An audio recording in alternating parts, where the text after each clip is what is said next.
Yeah.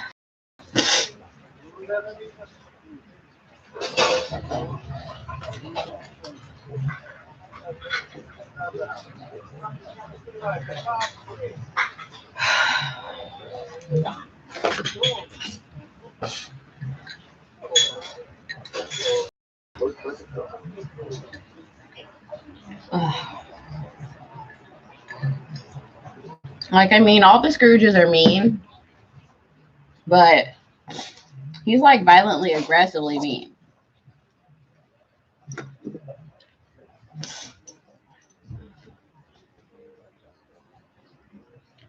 Patrick Stewart Scrooge is more like coolly, calmly, fuck you and your whole life and your family. Like there's something on the bottom of my shoe.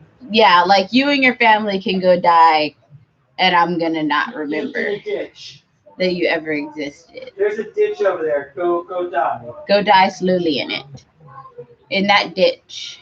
Because I don't care about and you even peasants. That ditch might be too good for you. Yes, well, go die in jail. That's what they're for. A warm bed to die in. Hashtag jails.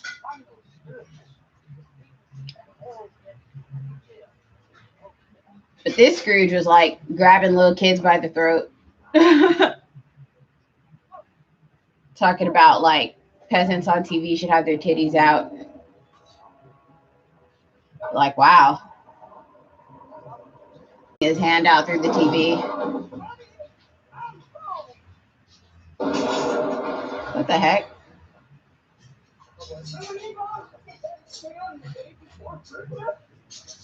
One of his employees came to work with a gun. Oh, the guy he fired, yeah. Now, see, that seems realistic. I love that all the other spirit stuff spent the entire movie helping to antagonize this guy to the point that he would do this.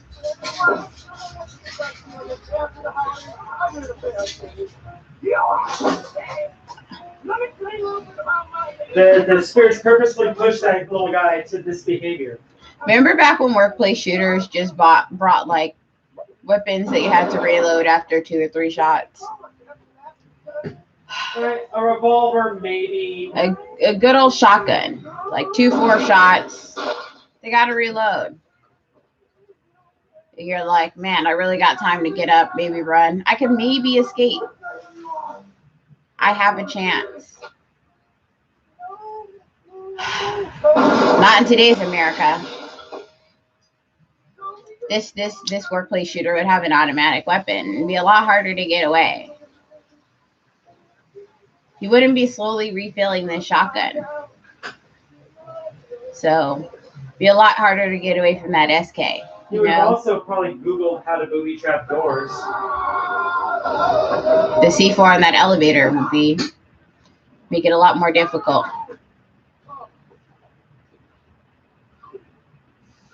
He fell into an elevator with death standing in it. I think this is the real death. He looks more floaty. Oh, God! Little screaming dead babies. Dead souls. Oh, souls of the damned.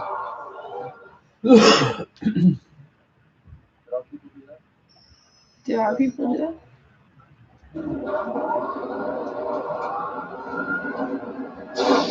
See, I like California buildings because, like, we don't be having, like, 28 floors. No, you say that and then LA it happens. But, like, when I see a building with that many floors, I'm like, I'm not going in that shit. I will not go in the building there's a building in LA last slide around, like, the 60th floor. I won't go in a building that high. I've never been in a building with that many floors. Never. I've been to the top of the Empire State Building and 30 Rock. But those are not in California. Oh, yeah, no. I said California. Oh, see, she's you bringing said up never. You said shit. never. I said in California. Okay. I won't go in a building that high in California is what I said. Once I've been in something that high here. I go in buildings that high in California. You know why? Because there are earthquakes here all the time. I'm not going to be caught on like a 30th floor in California. That's ignorant. You look foolish. When there's an earthquake and you're caught on the 40th floor, you look stupid. Like, what were you doing there? Everyone who is on the 11th floor is like, see, that's why I was here. because I can scale down 20 flights of, like 15 flights of stairs, 10 flights of stairs. We can run down that. We can't run down 40 flights of stairs. Well, I don't do CrossFit. Only the people doing CrossFit can do that. Everybody else is tired. It's like we can maybe do 10 flights of stairs. That's where you should be. Stay at your limit. Don't go higher than as many flights of stairs as you can reasonably do in an emergency. If I had to have an office at the top of a building like that, I would keep a hammer and a parachute. Like, for real. It's like I'm not gonna get caught. This is California. I'm not gonna we get have caught. Fires and earthquakes. What are you doing? I'm gonna be gliding to safety while that building falls down. There's a like my little kite comes out below me, and I'm like, there's a skyscraper. And I'm looking at you like, y'all all foolish. There's a skyscraper in San Francisco that's already tilting. It's only been open less than 10 years. It's already tilting because they built it without the wheels under it, or the wheels on it, without doing it correctly. They didn't sink it far enough or something, and so one side is sinking faster than another, and so now the whole building is tilted at almost enough. It's starting to crack on the exterior. There's fault problems. They are having to spend millions of dollars to repair it, and people are still living there. There are people who, when they moved in, they dropped like 1.5 million on homes in this building. This is downtown San Francisco. You're not even supposed to buy homes in apartment buildings in California. It's not New York. I mean, you can do it, but everyone looks at you like these are homes in downtown San Francisco. Downtown San Francisco is worth so much money right now. Everything's being snapped up. So this building sold out so fast. People That's exactly it. A real mansion. One of the first people to buy in was one of the co-creators of Google. Look, exactly. Don't do it. This is not New York. Buy a real mansion in Palos Verdes. Lots of flat land spread out. There's a reason why Arnold Schwarzenegger bought that shit, and he's still rich. There's a reason why he owns half of Venice Beach. You notice how most of his shit has not sunk into the ocean? Because we don't have real tsunamis here. Like, even though we have earthquakes, and we have tsunami warning systems. Yeah, eventually there's going to be one earthquake and all his shit will slide into the water. But he's already planned for that. He's already planned for it. He's already thought ahead for Venice that. Real estate, he's already bought like the desert. Venice real estate now is selling at prices like San Francisco. He's already thought ahead for when his ocean stuff slides into the water. He's already thought ahead for that and bought the desert. Like just think about that. People in California, California real estate, they have so much money that they're like, we thought ahead about for when the ocean is on and bought the desert. Like, they're now buying like Temecula and setting up vineyards in Temecula. They're like, we're going to use this golden sunshine, set up vineyards and cannabis farms, and use that damn sun. They don't give a fuck about the coast anymore. Like they don't care. So think it through. Don't invest all your money in them damn apartments. Because everything that goes up in California, they assume will eventually come down. I want to say it's called the Millennium Building. Everything in California that goes up is presumed will eventually come down in an earthquake or fire. Everything. And then we'll just salt the earth and rebuild. We've rebuilt over everything eventually after a horrible earthquake or fire. The only stuff that survived for hundreds of years is like the missions because they're one story. They're one story. And even they've gotten They're fucked the up. only old thing that they let us go see in California. They're the only old shit here. We know because in California history, when they teach you California history, it's the only old thing they take you to see. I mean, think about it. The oldest like cities in California are like maybe 100, 120 years old. It's like LA, San Francisco, Redlands, and most of San Francisco. We grew up here our whole entire life. Most of San Francisco shit fell over and burned down in 1908. We grew up in some of the oldest cities in California. They were like, "You want to see the oldest stuff here?" 4 stories. Then they were like, they did this. They were like,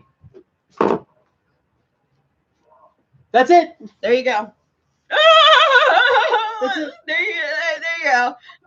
History does not go very deep out here. No, like they came here to look for gold. At least the history of Western. Yeah, the Westerners, no, they're like, we came here to look for gold. They're like, oh, the natives were already here doing their 1849, the 49ers. And then the Spanish had already come here to fuck with the natives and set up missions. The missions were pretty solid, so we left them alone. That's why so many of us, you know, they still have kids doing mission projects every year. Yeah, and the mission projects are very problematic. That needs to stop. We, although mine was fantastic. Mine was also glorious. Mine was lit internally. My mission was very nice. Mine was out of sugar cubes. Mine was styrofoam covered with plaster that was painted hand done.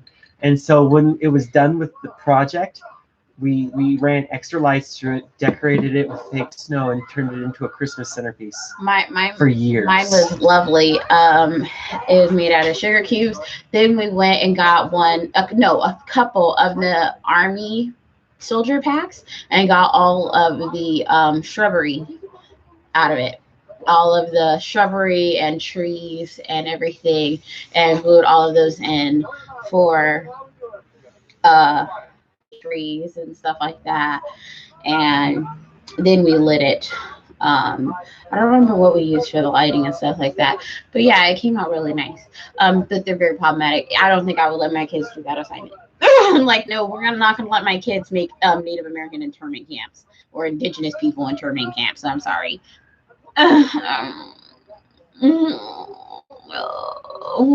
Like, I gotta make a little indigenous people religious torture centers.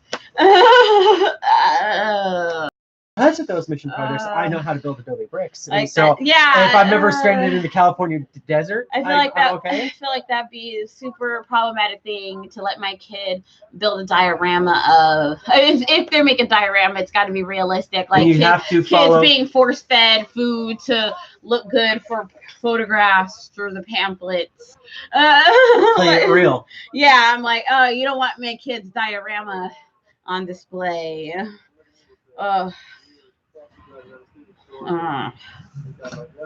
My kids' diorama might be a little problematic. Like, first they're starved over in this section. In this section, they're forced people like this. They're like being force fed sugary foods for photographs, and then over here forced being and then being forced religious education. Yeah. The whole mission. Very problematic project. But that's the oldest shit we have out here. But that's what definitely a lot of California education. And then we learn about the gold rush and the Donner Party. You know, I love when you go back as when you get older and then you reread about the Donner Party, or when you're in college and you learn about the Donner Party again. That's always super fun because you learn the baby version about the Donner Party when you're a kid. And you're like, hungry. You're like, they travel across the country, and like it gets hard for the family, and then like they split up a little bit, and like some of them get hungry, and like, and there was this little cannibalism or something. I don't know. It was bad. But you know, some of them made it through, some didn't, and they died. But you know, it was hard out there in the mountain streets, the Rocky Mountains. Don't get lost in there. The adult version. The adult version is wrong. What happens in the adult version is, so part of the family goes, we're gonna try to get through the mountains, and they get through. And so it keeps happening as like the more and more times they separate, more and more horrific things keep happening to the people left behind. And so like more and more people have like psychotic and like mental breaks. And so then eventually like there's like 2 cabin setups, right? Mm-hmm. And in one cabin setup, it's like they're on 2 different like passes of the mountains. And in one cabin, they're like, we're gonna try to get through the winter, but people are like kind of injured, and we don't know if they're gonna make it. So when they're not sure if people are gonna make it, they decide to send people through for help. On the other side, people get injured, and they're like, I don't know if people are going to make it. And when they go back through to find those people, almost everybody's gone. Like the ones they find appear to have killed. Well, like feels that some died of natural incidents. We're not going to say causes. We're going to say incidents. And some have been killed and eaten, and they've been driven to various insanities during this. Now, what they realize is that the other ones in the first cabin also did appear to have resulted in some cannibalism at some point, a little bit, but it was more like absolute necessity and didn't quite cause a psychotic break, because it was like the people did absolutely die of natural causes and they were like, I guess we'll have a human sandwich. But in the other cabin, meanwhile, yeah, it was like so like that is why it's like foggy, because it's like there's two different. It became like two different Donner parties that had two separate cannibalistic experiences, and like one was like, well, we have to, and since it's here, let's not die. And the other ones went cabin fever after their experiences, and it seems like they may or may not have been able to rejoin the ranks of regular human society after what they went through. No, that's not quite made clear. But you can read the Wikipedia article and further citations and information on them. I suggest everyone does who's American. It's interesting.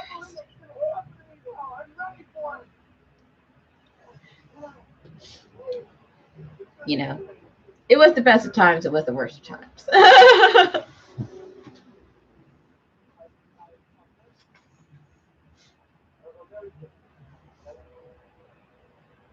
Happy holidays. The Rocky Mountains.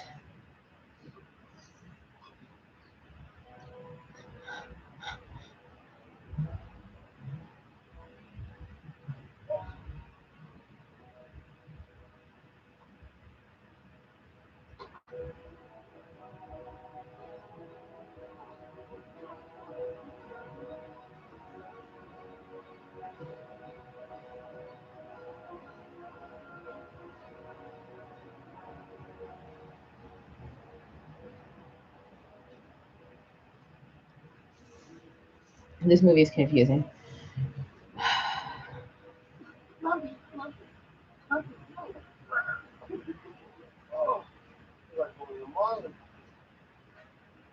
Oh my goodness. The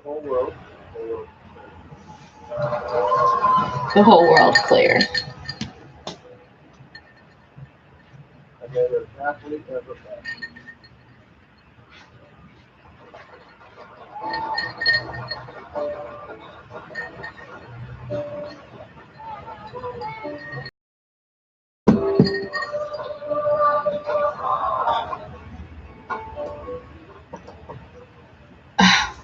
Why doesn't he know any songs? Okay.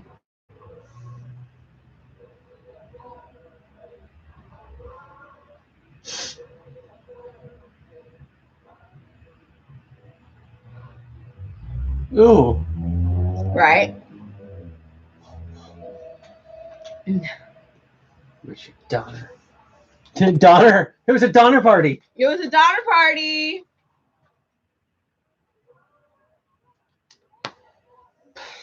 Okay. Ooh.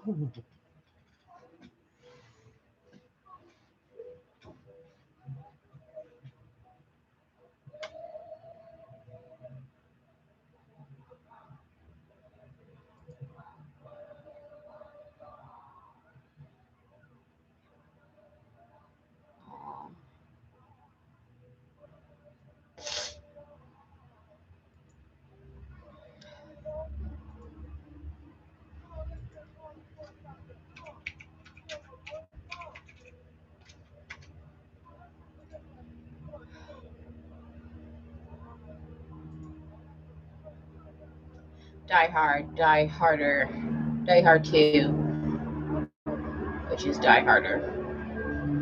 Die Hard with a Vengeance is 3, then Live Free or Die Hard, and then A Good Day to Die Hard is last. Well, Live Free or Die Hard, then A Good Day to Die Hard. Yeah, that's what I said. Okay. Die Hard, Dracula. 1, 2, 3, 4, 5. Die Hard, Die Hard. But only Die Hard, Die Hard. The first 2 count as Christmas movies. I know, right?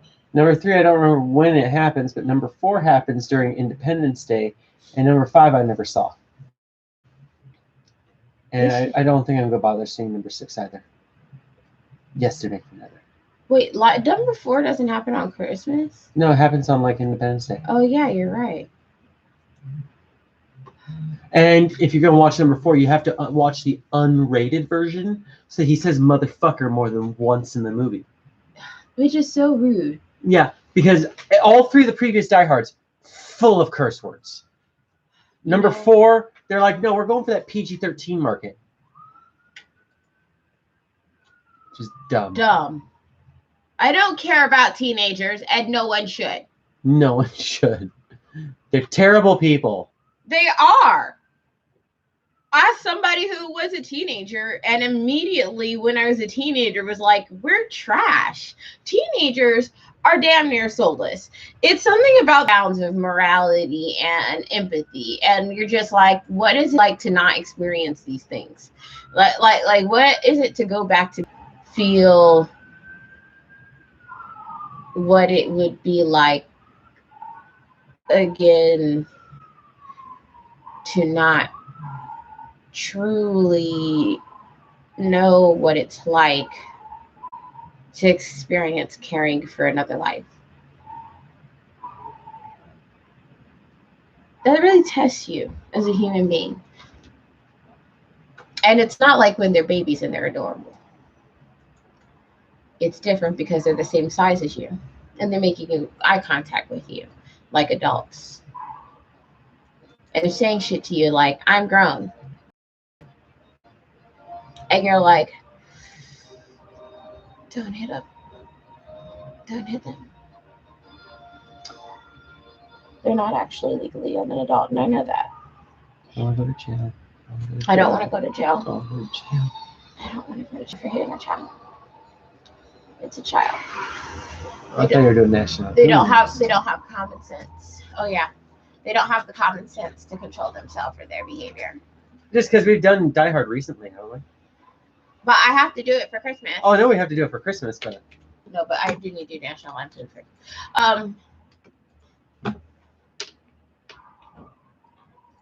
I just forget because I don't actually like those movies. It's an emotional block. It's an emotional block. But I have to do it for others. It's not all.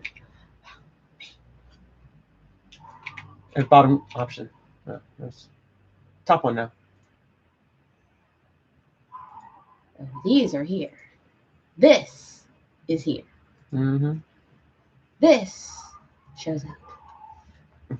This. Da da da da da da da da da da da. This is also Johnny Galecki's first movie. Good for Johnny. Leonard from Big 30. Good for Or one of his first movies. He gets to play Rusty in a serious movie. Look at Johnny making his silver screen break. Chevy Chase. I just hate Chevy. You hate Chevy? He's stupid. I don't like stupid comedy. You know me. It's not my genre. It's where I draw the line. And you see, you're not arguing with me because she can't respond with these, and that's not. She's like, that's true of his comedy styles.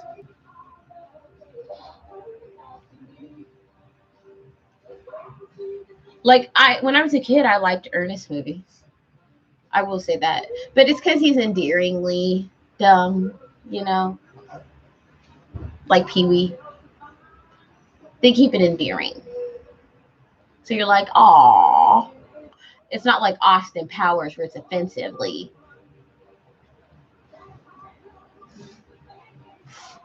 Or Chevy where it's annoyingly. I need it to be endearing. Even like same with you know how I feel about the Wayans. I have a limit. Like I try to support my black comedy, but then Tyler Perry. I'm like, yeah, you know me. I have a limit.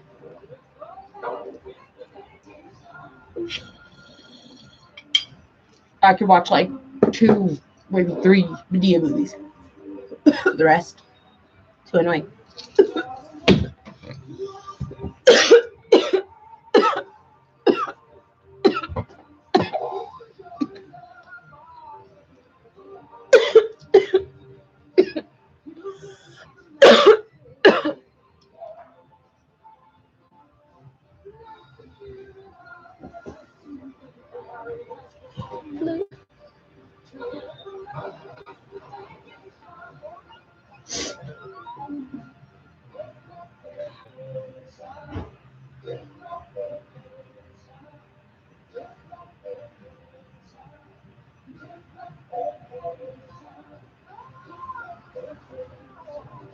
John Hughes still making stuff. Well, he's not dead yet. Yep. R.I.P. John Hughes.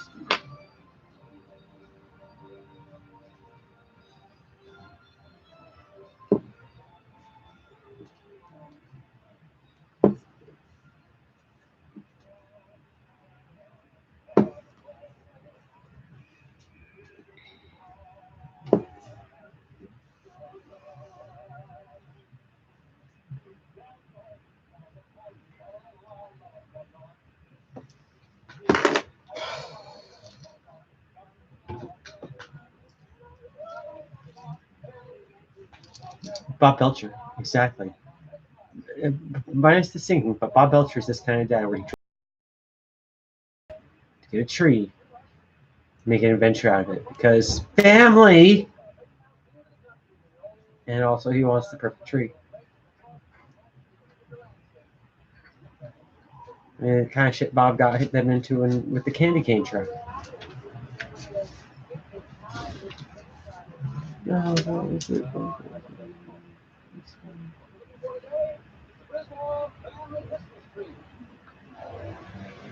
Yeah, but like Bob keeps his annoying adventures down to a 30-minute episode. He doesn't make a 2-hour movie out of it.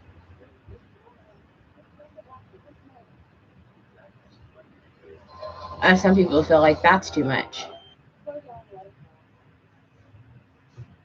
All I'm saying.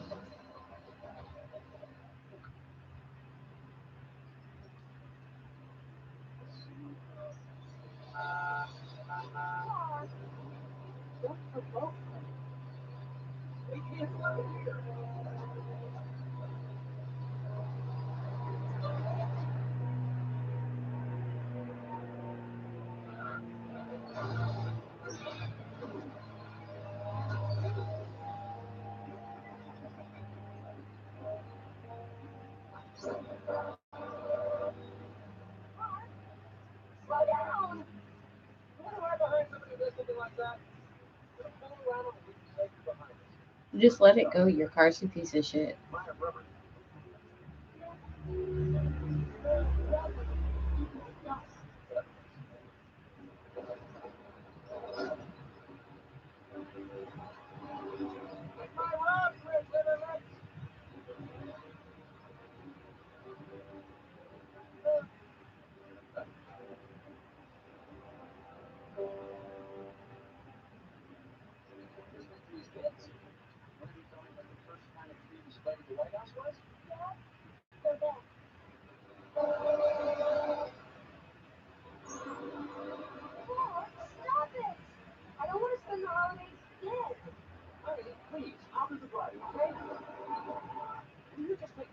Wow.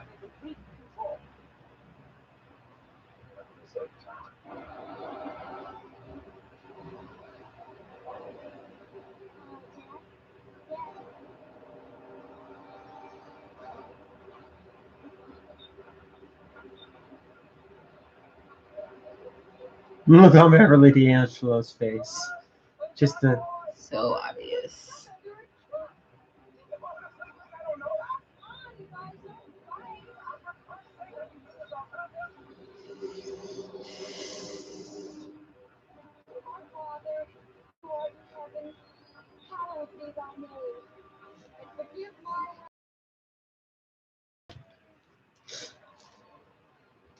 Wow.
Their house can't be that big.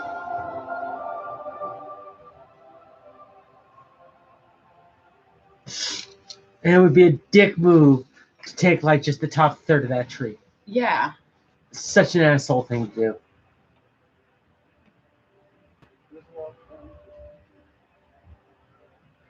I mean, I lived in Southbridge in one of those houses with like the 2.5-story cathedral ceiling. Same. And it would barely fit that tree. Yeah, it would barely. We'd have to put that in the like huge ass living room, and it would be so fucking hard to even get that to the house and into the house and out of the house. My dad would want that tree, and we'd all be angry as fuck for trying to get that shit in there. Mm-hmm. Like, just because we can fit that in our house now, please don't make us try. Oh my god, her face. And then like the spiders. Even once you have a place that can't fit a tree like that, don't do it. The reason to have ranch style homes is to not have to deal with a tree like that for a Douglas fir. Like so you don't have to deal with that tree. Like, can we please stick to like a damn 6-footer? Look at that. Look at it. I love that the last thing Rusty just asked was, did you remember to bring a saw?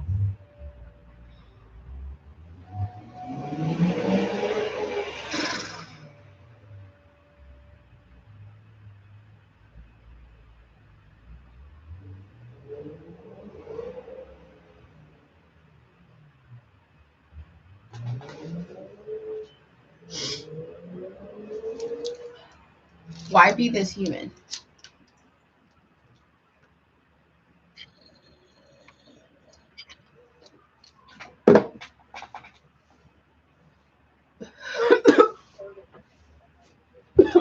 You love Julia Louis-Dreyfus.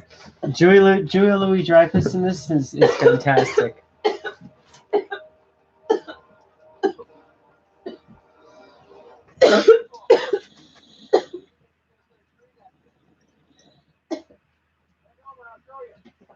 Where do you think you're gonna put a tree that big? Bend over and I'll show you. Wait.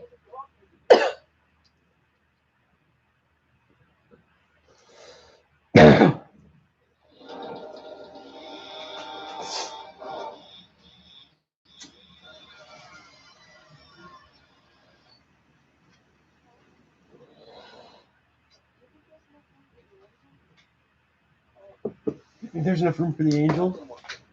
Exactly. You can never get your fucking star on top. Oh my god, this is so my dad with trees. You can never get your star on top. Getting around to half of the tree, getting around the whole tree to decorate is a nightmare. Oh, I like a tall, slim tree. This is my dad 100%. Getting around the tree to decorate is a nightmare. A little full, a lot of sap. My friend who runs Desert Rose Bakery out in Arizona, New York. She is doing a series of cookies themed after this, And she was like, "Can you guess from the cookies what I'm doing?" And the first one was a jar of jelly that said Jam of the Month Club. And I'm like, "Well, that's the gift that just keeps on giving, Clark." And then the next one was a big ball of twinkle lights all netted up, and it says a little knot here. I'm sure other people watching get those jokes. I just don't. This movie is very quotable.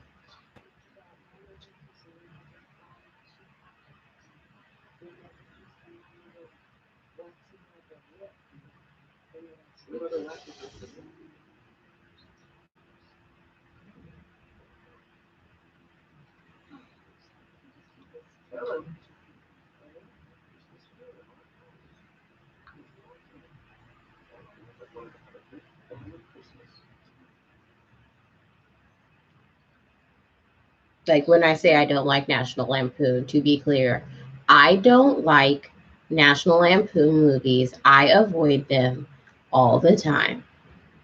When you have all male cut relatives, when you don't like something, you avoid it. Like it's not easy. It's an art form. Making me or not making me. I gotta learn how to do the deco for these Yule logs on Monday. That's gonna be fun. Actually, it might be fun. I like doing stuff like that. I'm just overly critical, and so I have a panic attack, and then I'm stuck in the. You're very hard on yourself. You need to get over it. You need a fucking therapist so that you aren't going through this by yourself. Because you need to accept that you're not going to like ever have a time where when you have to go through something or learn something, you go through it and you're like, yeah, self, great job. Look at you doing so great. You know what you did? A good job, and you're great at things. You are the best. You never fuck up. You know what you do? Good jobs, and you don't fuck up because you're not a fuck up. And I always love you. I don't hate on myself. I love myself. When I look in the mirror, I think this is someone who's great. I think this is someone I love, and I love looking at me. That's what I think when I look in the mirror. I see a winner, not a loser. And when I do things, I think this is a great job, and I don't want to be critical about it. Amen. Yeah. No, you're never going to think that. The thing about my friend's cookies is she uses an appropriate amount of frosting on top, and all her stuff is always so beautiful. Scroll up. It's all her work. And all her stuff she uses, she covers the whole cookie in frosting, not like us. And her stuff is decorated so well, I would not mind paying $4 or $5 a piece for that. Because it's an art piece as much as something delicious to eat. That's so pretty. But her, all hand done by her. Those are artful. Mm-hmm. We're all getting cold. Are these from Santa Claus too? Might be. What's the caption say? We're all getting coal. Oh, I don't know. That's what I thought about from when the evil Santa Claus took over. What's the picture? They're coal presents, boxes of coal, and then a couple gingerbread men, and then cookies that say we're all getting coal. That's why I thought about it.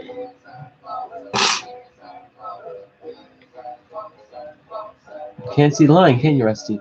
No, Dad. He said the theme is have you been naughty or nice this year?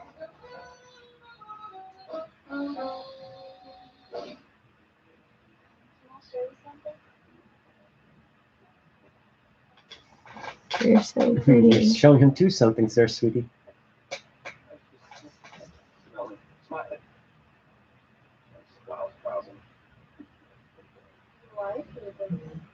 I saw this whole thread on Twitter talking about how someone realized that like white people's version of like competing over like macaroni and cheese and who had the best like no, they said my people's version of like bringing store-bought decorated sugar cookies And they're like, I did not realize how seriously some people take it. Why people took decorating their sugar cookies. And I was like, no, I grew up in white schools.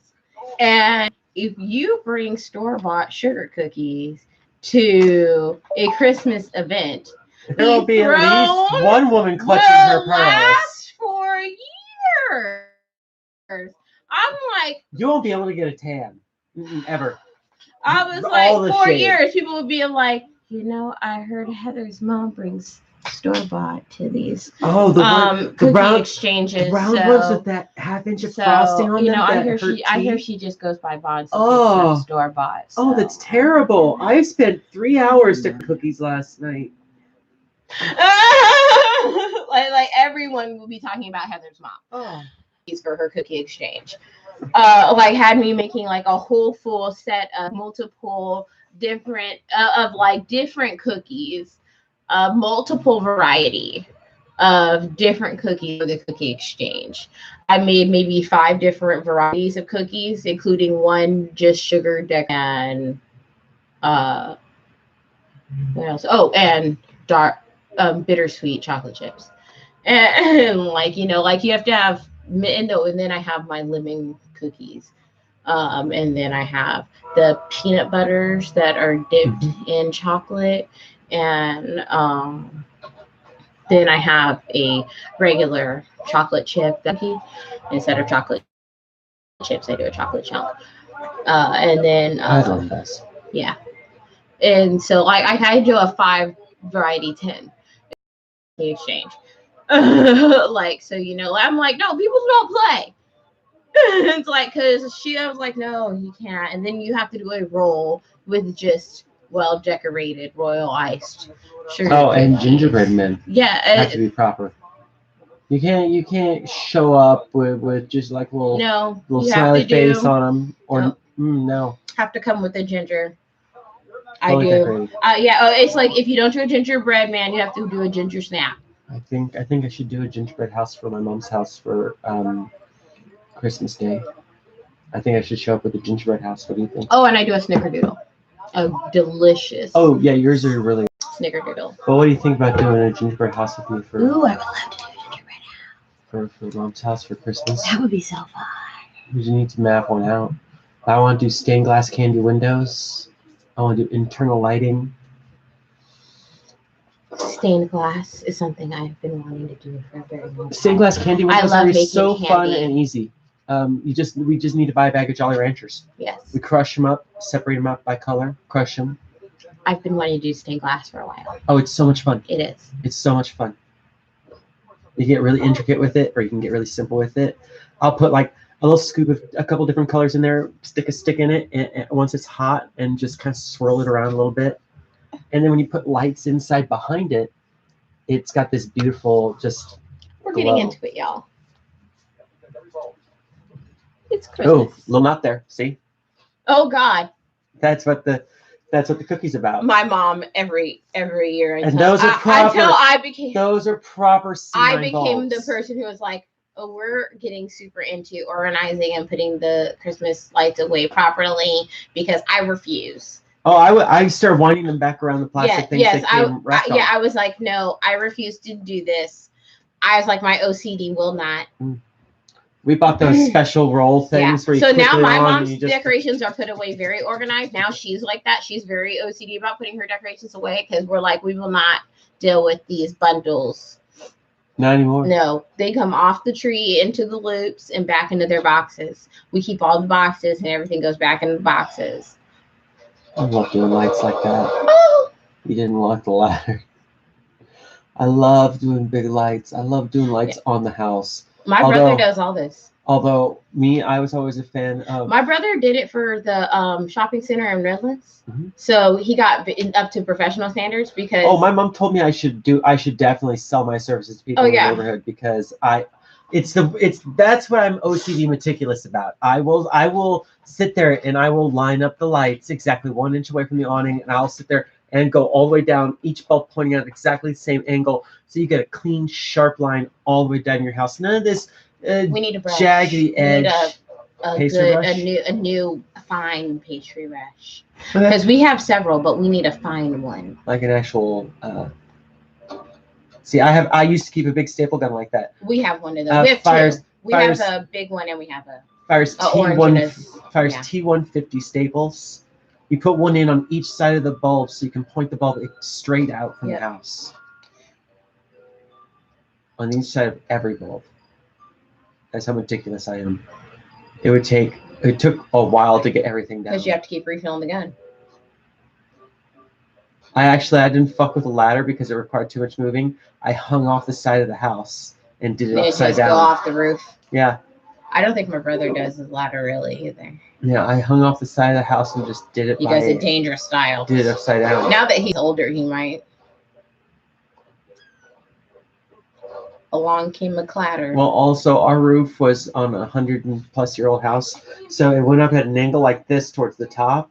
It started out low, like this, like straight, and then it had a gentle slope, and then it went nope up at the top because it was in the foothills in the mountains, and so it would occasionally get snow. Yeah. So it had to be sloped a certain way so snow would roll off. Yeah, my mom's does too now. Where she lives. And so because it was shaped like that, I had to get on the roof at the back of the house where it was the lowest, climb up over the peak, come down, and start at the top of the peak and hang off this roof upside down, hooking my foot over the top so I didn't slip and slide, and reach over and staple because the ladder wasn't tall enough because it was 2.5 stories. Oh, at that point.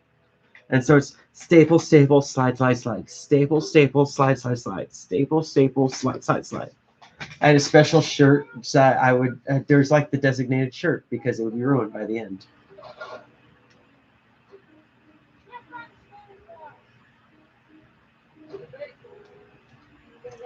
Good thing I didn't play Die Hard. Someone else has just started it. Let's see. It's a go-to Christmas movie. I mean, this is too, but you know, Die Hard is got a good draw because it's action. I thought he used mini lights, but he's using either C7s or C9s. C9s are my preferred light bulb for especially on houses, especially if it's your own house. If you're just decorating like the front of an apartment, C7s will work, minis will work. But if you're decorating like a whole ass house, bigger light bulbs look nicer from a distance. They do. And so doing the C9s has your outline. Although I also like the icicle hanging lights. Icicles are nice if they're done right. Most people leave them all like loose, and they don't pull the cables tight, and they don't space them out right. It looks messy, and that's why I hate it most of the time. You want the big lights for like a clear, bold line from. I really like the icicles, especially when they're done complete. I don't like it when they're incomplete. I like it when it's around just one window. Yes. Oh, I like to do a complete icicle, same color, all the way around the house, or all the way around, your house. Or if you're gonna do different colors, icicles. Really, who know that there are more of the barbed sickle that you should really use when you're doing outside lighting, that have more of a structure inside the barb sickle weddings. But it looks really great for Christmas too. So really No, that's what I do with certain things. Like I just buy a little bit here and there, a little bit here. To pack instead of the regular $3 or $4. Like I have the cheap garland now, but the garland I prefer is the fluffy kind of garland. Yeah, I really like the fluffy kind of garland too. That instead of costing $2 or $3 a pack, it's like $12. Yeah. I definitely prefer that shit too. I prefer to get like a little bit each year and just stash it away and keep using the cheap stuff for now. I totally agree. It is way more expensive to decorate at the level that you want to decorate. My mother is a Christmas snob. She did not believe in that foil garland shit. I don't either. I don't like cheap. She barely allows tinsel in her house because you have to clean that up. I don't like foil garland. I don't like thin garland. I don't like tinsel. I do like quality. So I'm like, build. build slowly, get your collection up, get bins, and slowly build your collection up until you have the Christmas collection of your dreams. And everyone usually starts in a small apartment, so it should be like you only need a small amount to decorate inside. Just decorate the inside of your small apartment. Don't worry about the outside. And then, like, when you're young, you only should be decorating, like, look, the little couple shelves of your small apartment. And that should only take, like, what, 50, Yeah. $60, right? And then, And that's just because there's two of us here and we don't have a lot of space. When I had my old apartment, you remember coming over on Christmas? I changed my entire living room. yeah, The entire thing. but what I'm saying is, like, if you slowly build when you're, like, 18. Oh, no, and that's because I was 26 and I spent the last 8 years. But think about when I was Christmas younger collection. too. But when I was married, I used to change my whole apartment too. But that's what I'm saying. If you're 18 and you start with your small apartment, it's and you slowly it's build. a 4-foot tree and a couple strands of lights, and that's it. Exactly. You're gonna And slowly you buy build up. that cheap 4-foot tree that costs like $20. And you go to the 99-cent store, you go to Kmart, and what you do is the day after Christmas, when everything's fucking on sale, that's when you go and you clean up. That's when you go and you get a good tree on sale for half price, and then you save that away for next year. You go and you get some good stuff on. Well, your friends work at Target, use their discount. I worked at Target. I got 20% off, and they were doing clearance sale on trees on Christmas Get yourself Eve. one good item every year. Go get yourself a bomb ass Christmas tree star that normally costs like $50. Get that thing for $20 the day after Christmas on sale. Save yourself money, a little money out to get yourself a Christmas decoration present the day after Christmas. I got myself my Christmas tree, and I had that up until 2 or 3 Christmases ago. I got that 7.5-foot pre-lit Christmas tree, beautiful tree. Christmas Eve when I worked at Target for $35. Even if you lose all your decorations one day in a fire, in a flood, in a storage incident, that's how you rebuild. You just start over again. Day after Christmas sales, a little bit there. That's when I buy wrapping paper. Yep. Because what's left is usually there's plenty left, and you can snatch up for like a quarter or a roll. And so you refill your wrapping paper, and that's when you get your ribbon and your bows, all that kind of little Christmas stuff you don't think about every year. Talk to your friends, have a ride set up. If you don't have a car, be like, day after Christmas, you want to go down to this store, that store, and we can get some stuff. Because ribbons and bows can stay in your gift wrapping station all year. That's when I bought a lot of picture frames too, like those picture frames. I bought a lot of those like standard letter size picture frames. Oh, nice. The year I worked at Target because they were like 10 cents a piece. Picture frames are also good for nerds. If you go to Comic-Cons and stuff, get yourself some picture frames because you might pick up some posters during the year. Yeah. They put all kinds of weird shit because they buy a lot of stuff where they're like, oh, this time of year people put all this kind of stuff up on their walls, or they want like more picture frames because it's all their holiday photos. Or they want more of this or that. And so they buy up this random shit. And so they're always doing super sales after the holidays. All the stuff you expect and then some stuff you don't expect. Hit them up. Yeah. I love after holiday sales. Hit them up. Not buffering. I think it is now. I think.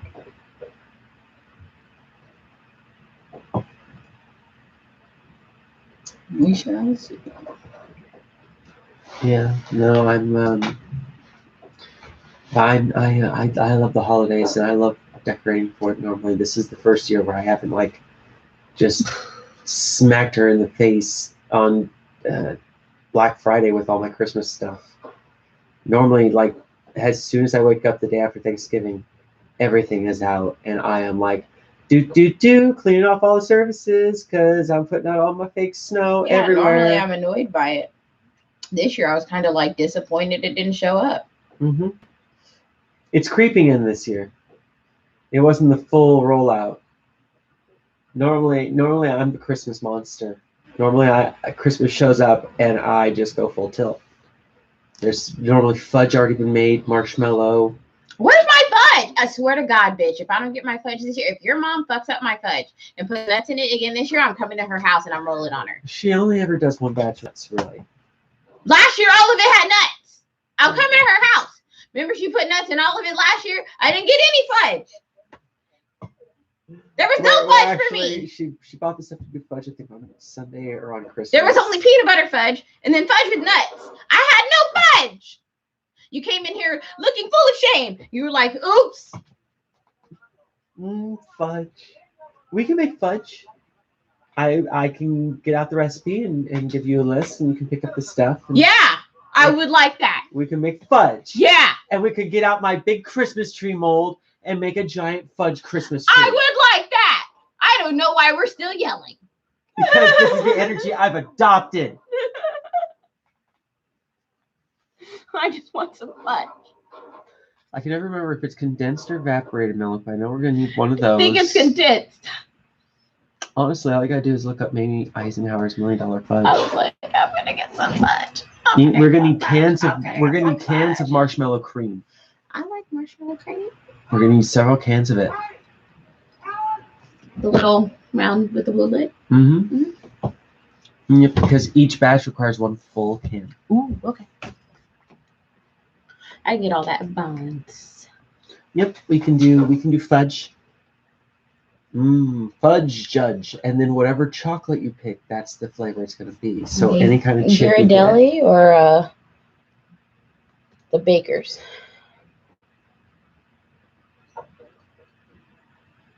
It's up to you. However fancy you want to go. I mean, it works even with just Toll House Cinema Sweets. Toulouse House. But whichever one you choose, that's what it's going to end up being. Oh, now I think about it, I want to try doing this recipe from scratch, using all scratch-made stuff. So instead, you want to make your own marshmallow cream? I think the marshmallow cream would work if I use basically just Swiss meringue. Because I make Swiss meringue every couple of days at work now. Really? And it's so easy. It's egg whites and sugar. You heat it up to 160 and whisk the fuck out of it until it's shiny and holds its shape, right? And that seems to me to look and taste like marshmallow cream. So I'm wondering if it would work. I'm wondering if it would work in the fudge. But until then, you can find without knowing he's up there. But whatever kind of chip you get will work. Even if you get maybe if you want to do a batch of caramel fudge, you've got caramel chips. That might make caramel fudge. But any kind of chip you get, you can even get white chocolate chips if you want and do white chocolate fudge. Although, what's the point? I mean, if we made both batches simultaneously, a white chocolate and a dark chocolate, you could theoretically swirl your fudges. Ooh.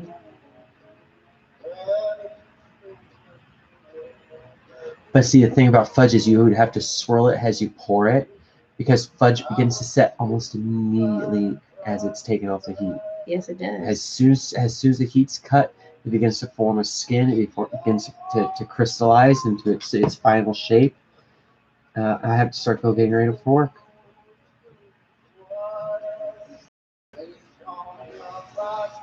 You are? I have to start getting ready for work. My ride will be down at the other end of town in an hour and a half. I have to get on a bus in an hour. Yeah, you know what? Today is the 20th. Saturday is the 21st. Sunday is the 22nd. Monday is the 23rd. 23rd.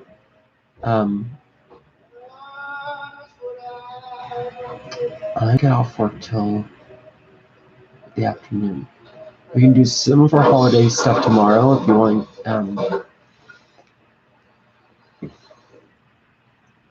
If we can do it tomorrow, then we can pick up some stuff.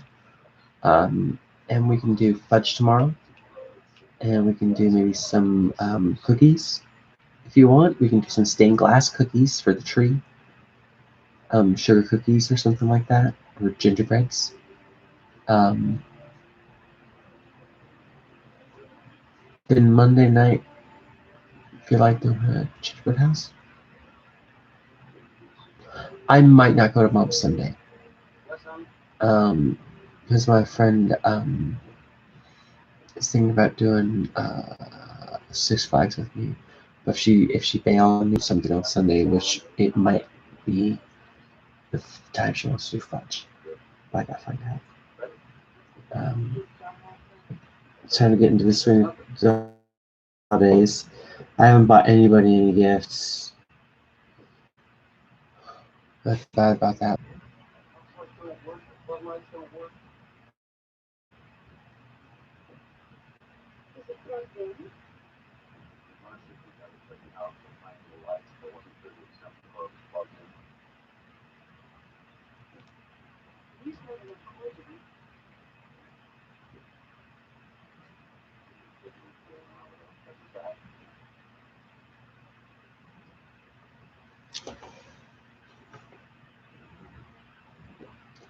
So you can tell that the power strip's not on because the little light didn't come on. You don't know. Oh God, look at that.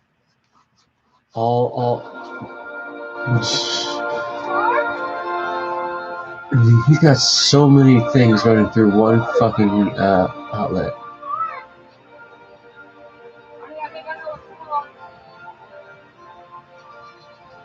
What I say about electricity.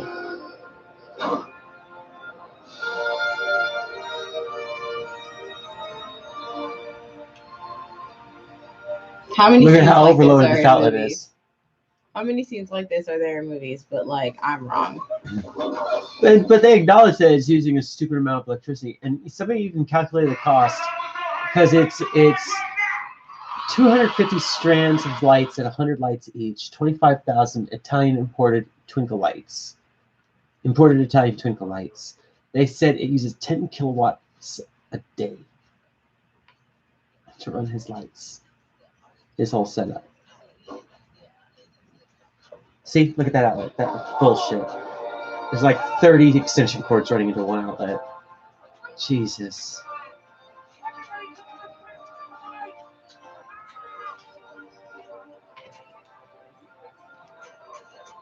And still.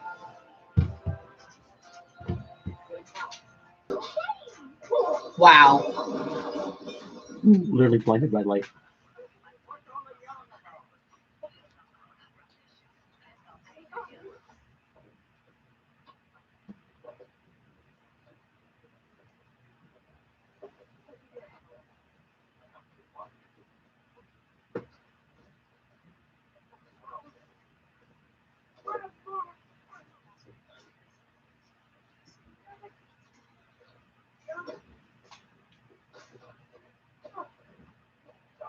Look how short Johnny Galecki is.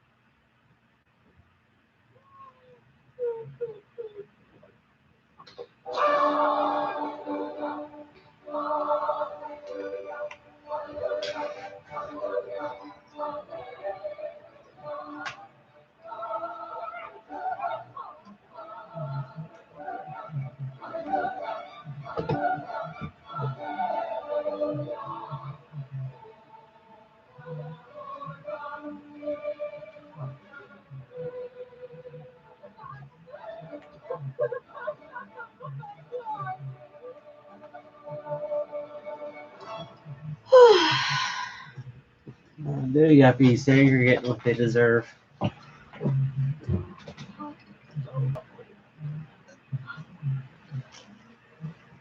For being rich in the 80s, no one deserves that.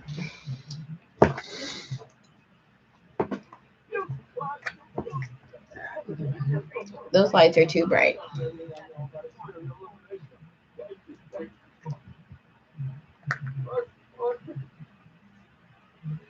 I mean, but nowadays there are people who have to live next to people like that. You've seen those crazy houses. Yeah, I don't think that's okay. Remember people were doing that shit in Redlands? Mm-hmm. Those lights and sound shows, like, they're cute, but also, like, let's acknowledge for a moment that they do have neighbors. And that's like a whole NFL sound show. that be happening next to people's houses. Like if I live next to it, I know I would have an attitude.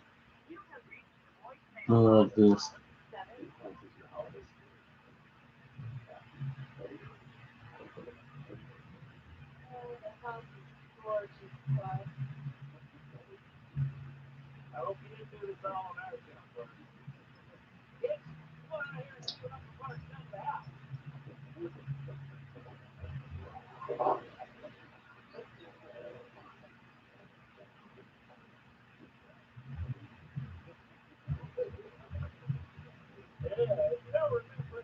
Ugh.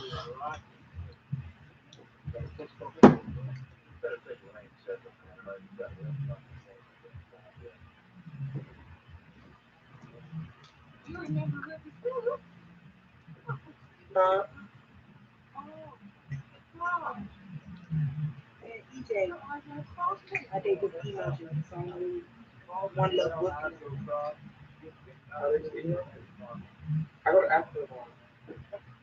She falls down a well, eyes go cross. She gets kicked in the head by a mule. They go back to normal. I don't know.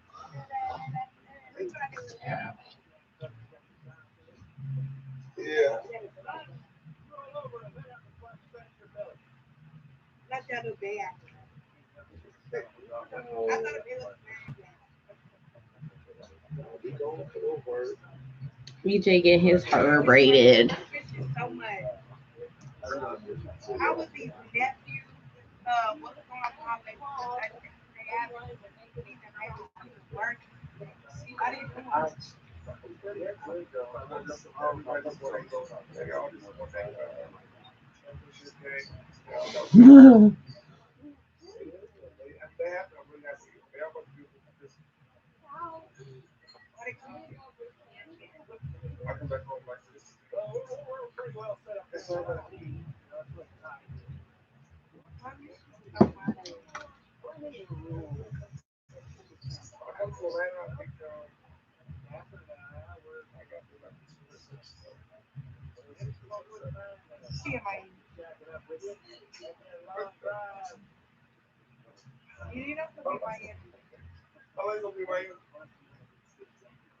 I got a book in Orlando for years. I just got it.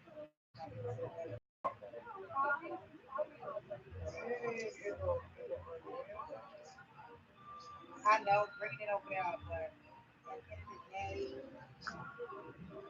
my Orlando.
Oh my god, look at the outline of his dicky under his sweater.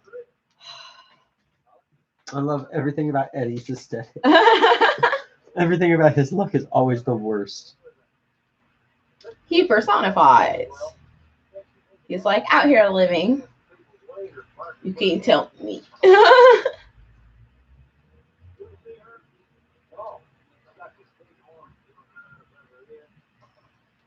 You don't know me.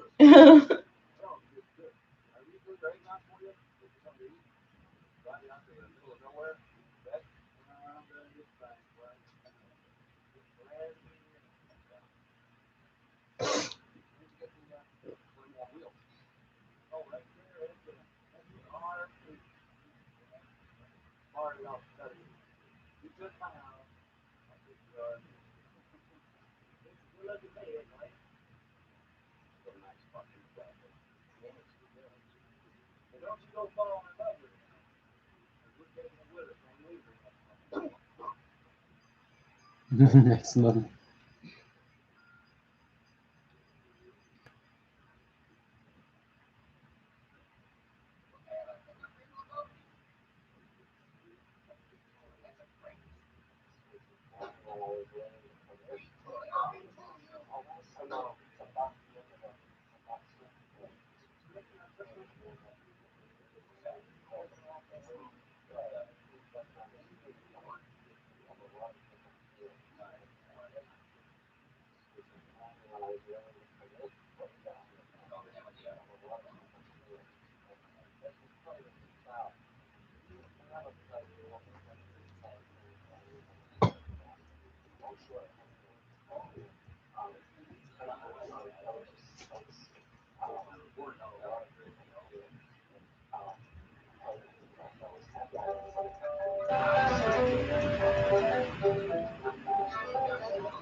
Every time she turned on the microwave, I pissed my pants and forget who I was for a half hour or so.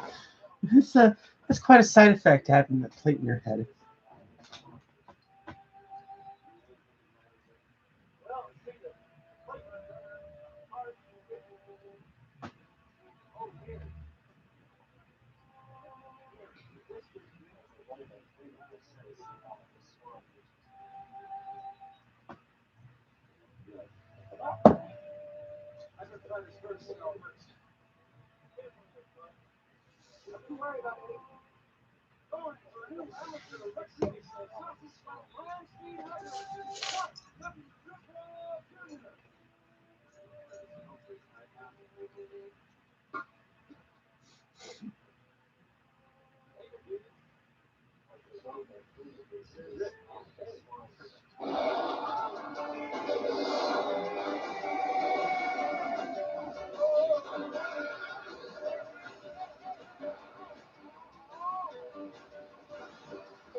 I need something to eat.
Okay, back to these Christmas movies. Although, based on the songs, I'm not sure what's happening. I'm confused. I looked away for one moment and I need. You know how it goes. Right.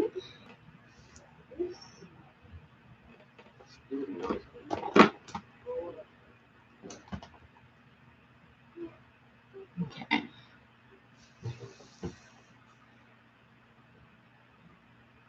His daughter's adorable. She's got like the cutest, biggest, moppest top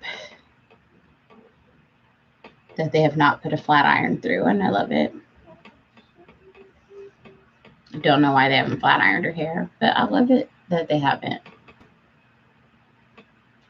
They're keeping her natural unflat iron look because it's the 90s and she's a child. And at this time, we've decided children don't need flat iron hair, but that's going to change in 10 years. In 10 years, they'll be like, flat iron children's hair. Why not? Why can't a child's hair be flat iron? Who's to say? You don't know that child's parents' decisions on flat ironing. Checking to see, did I announce this on Twitter? I don't think I did.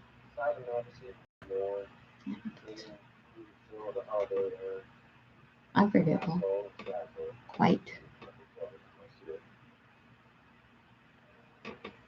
Quite so.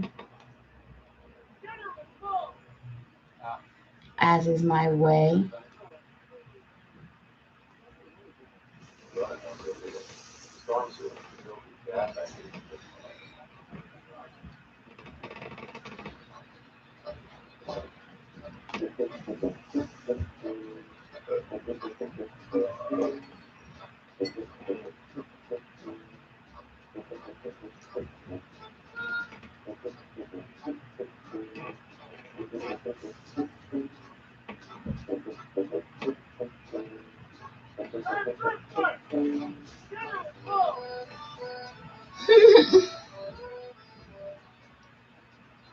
I love how terrified these yuppies have become. Mind you, not because they're yuppies, but just because their terror is so palpable. It's real. They're just like, every time they come out of their homes, and they're coming out in normal attempts, they just doors again. Breathe other air. They can't. Chevy Chases ruin their lives.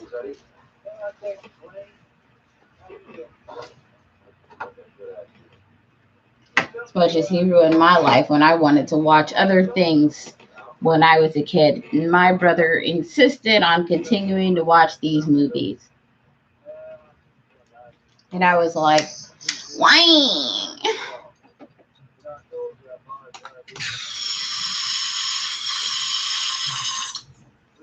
I don't get it.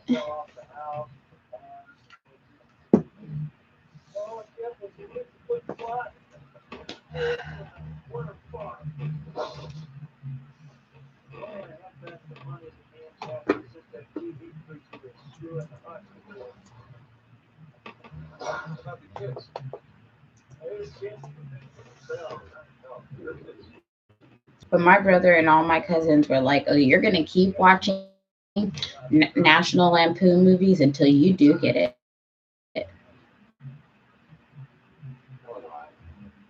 And that's what happens when you're the only girl and you have all male relatives. Lampoon, Winans,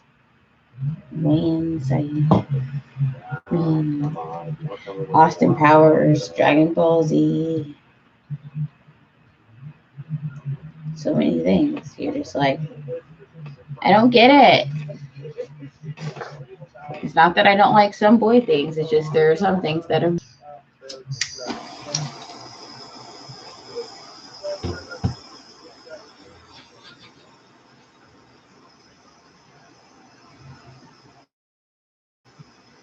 Damn it. Stupid string. Fix the other one in a minute. Right now I'm getting lit. Literally.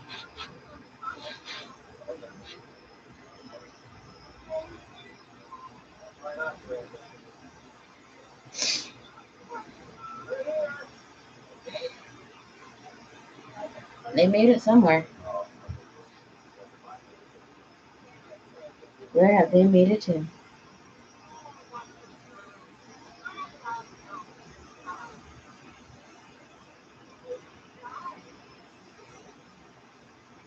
Ooh.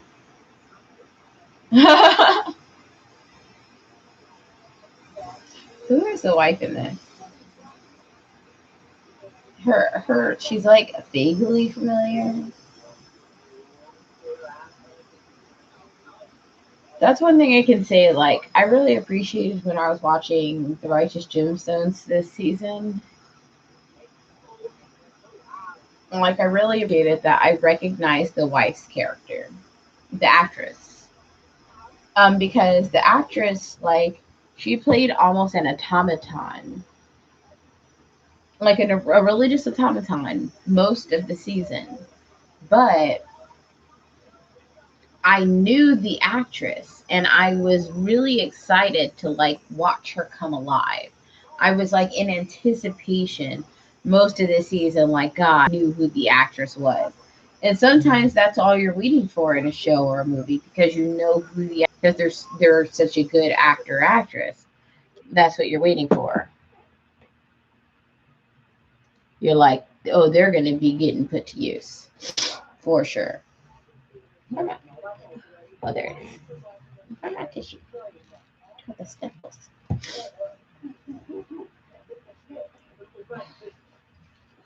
Sorry. So when she finally like broke out, oh my gosh, I was so excited. Like, yes, kid, I'm so happy. So this actress on this movie, National Lampoon's Christmas Vacation, is like vaguely familiar to me, but not fully. And I kind of have a feeling like, is her character going to get more funny? Do I kind of remember her, but not fully? So I don't know if I should be expecting her to get more funny or not.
Oh, you get me some ice.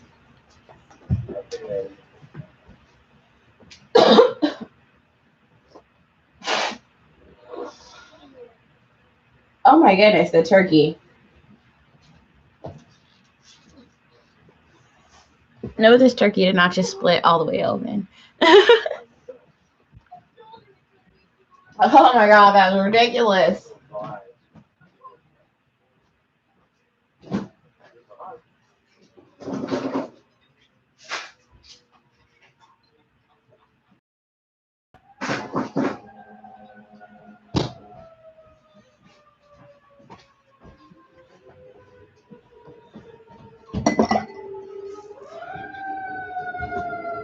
That is just silly.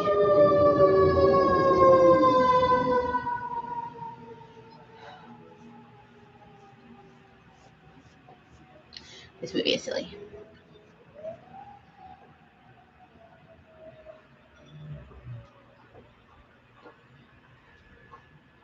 Ooh.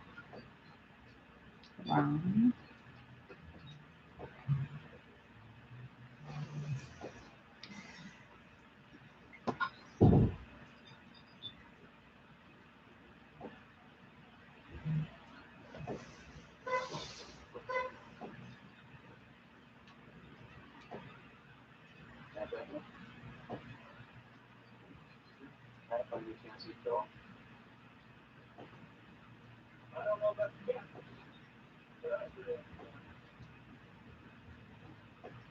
This cat seriously looks like it's trying to climb the tree.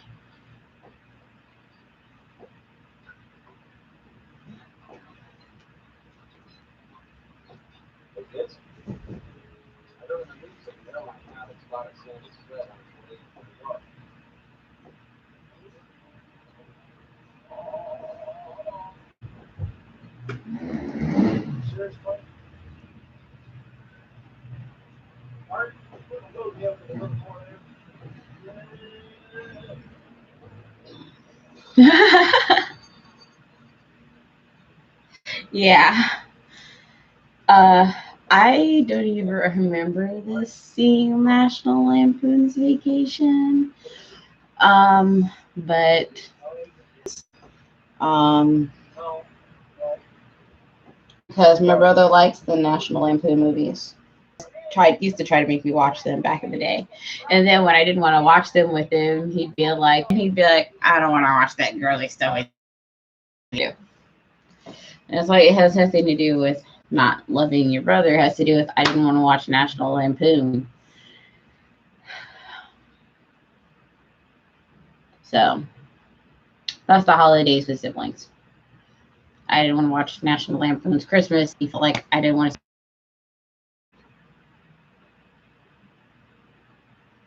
Wow. And I was like, have some class. I'm like, watch A Christmas Carol with me. All 3 versions. Literally. We watch all 3 or 4 versions of A Christmas Carol. Like, most I can give you. I'm not sitting through Patrick Stewart and then the even older version. I'm not sitting through 3 and 4 versions of a Christmas Carol with you. You're taking it way really far. And how this is unreasonable. And he's like, can't we watch a National Lampoon's Christmas and then maybe 2 other ridiculous Christmas movies? That's what would be love. You know? So, at least we had Alvin Chipmunk's Christmas to be together. You know?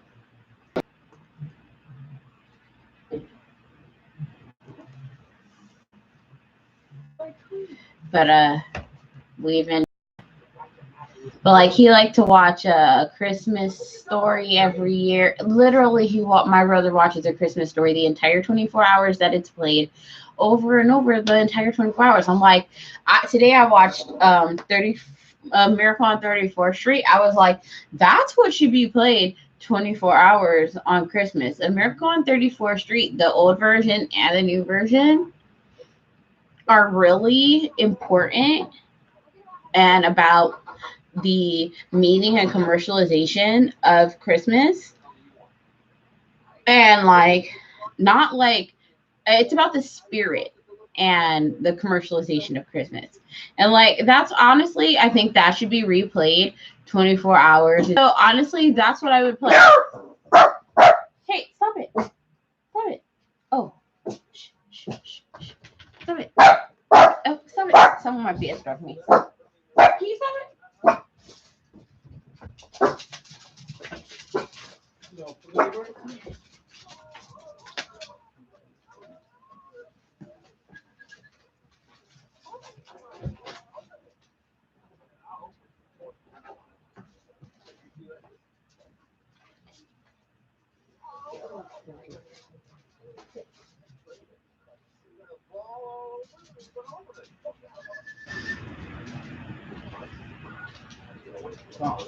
You sure that's okay?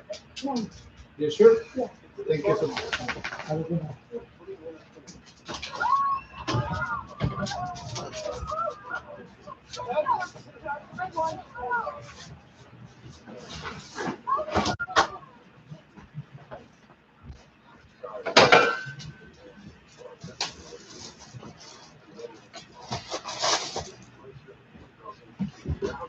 Okay. All right. Back. And I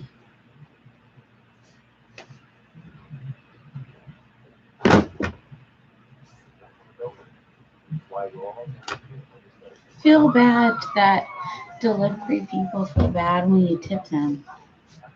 People are so bad. Like, we all feel bad. Like, we're all like, I know you're poor too.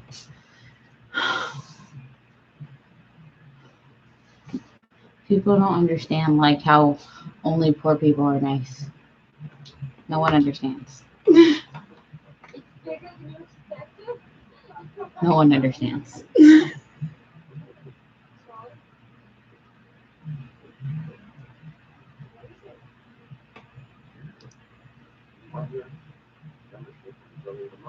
But it's true.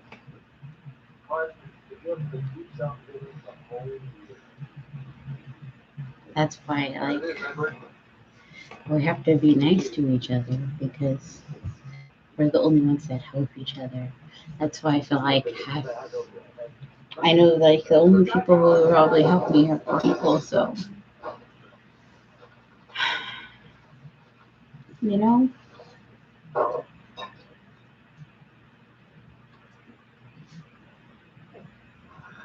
right? If someone's gonna help you, it's probably gonna be someone poor, give you like their last $5, right? That's what we know.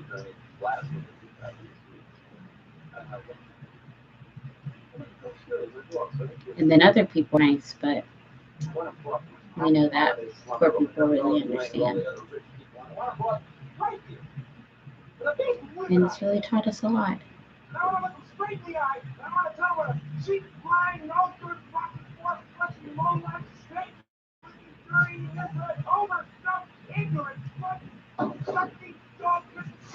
Oh man, I forgot to turn my Wi-Fi back on. That's what's wrong.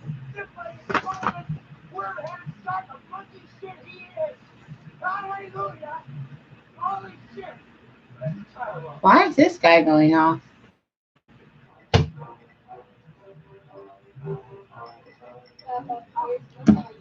I'll tell you what, that'll definitely make a difference.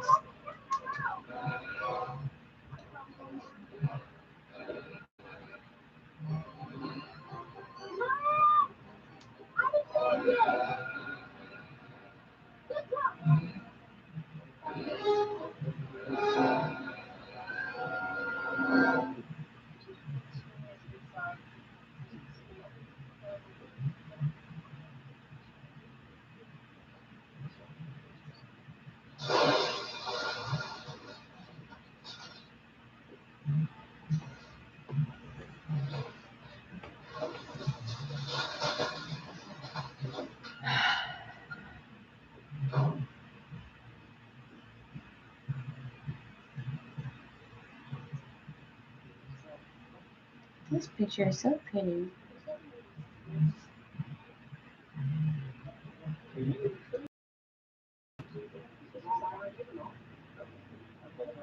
Oh wow.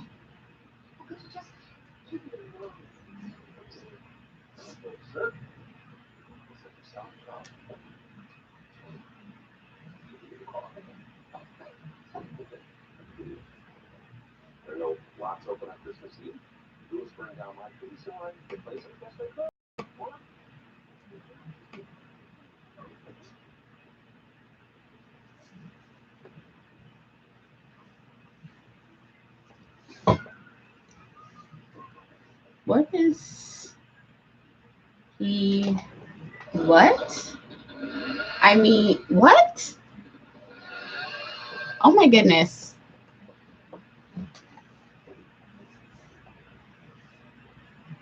Oh my goodness. Now he has a chainsaw in his own home.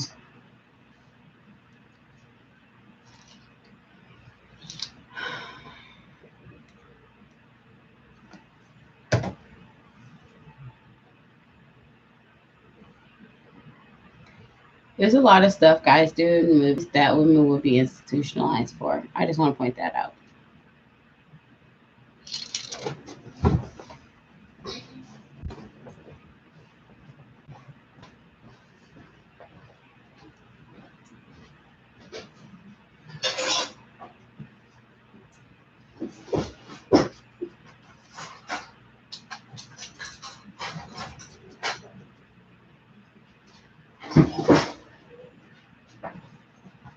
You have to potty?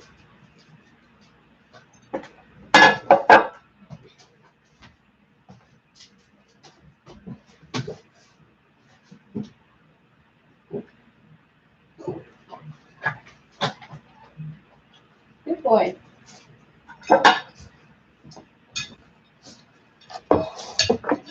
He actually told me he needed to get in there finally.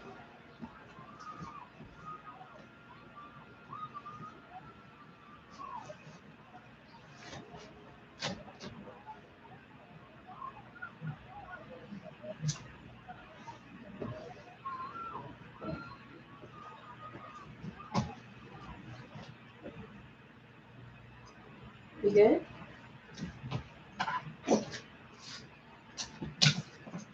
Go get in your bed. Go lay down.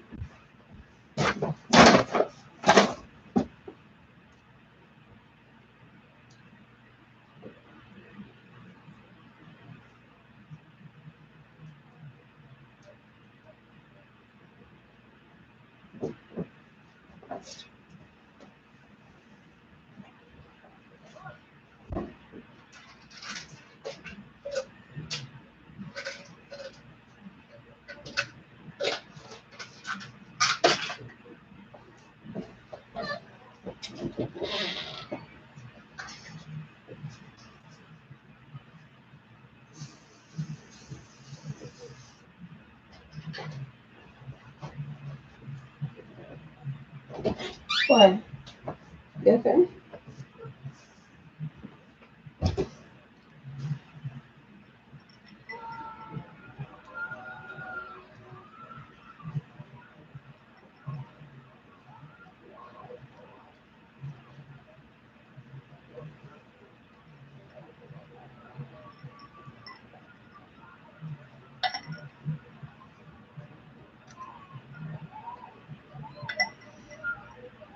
Why are they all screaming?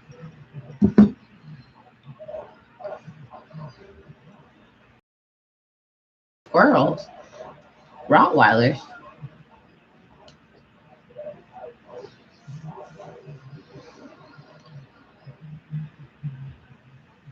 The damn?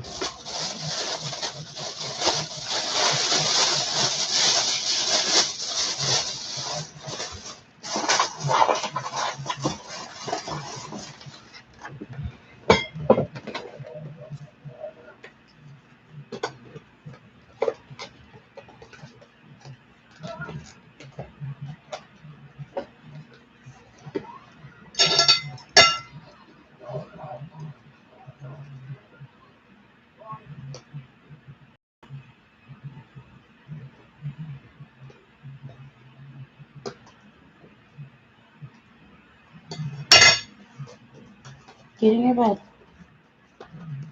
Now.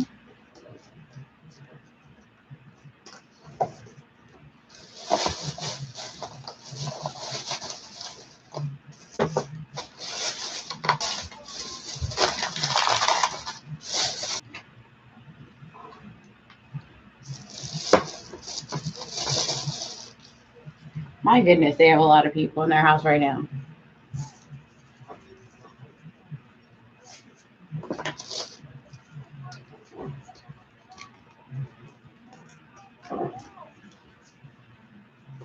Having this many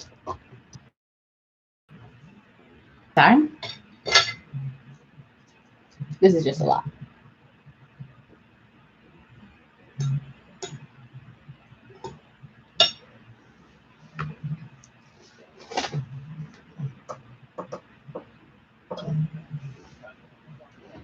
Oh, I forgot to spill.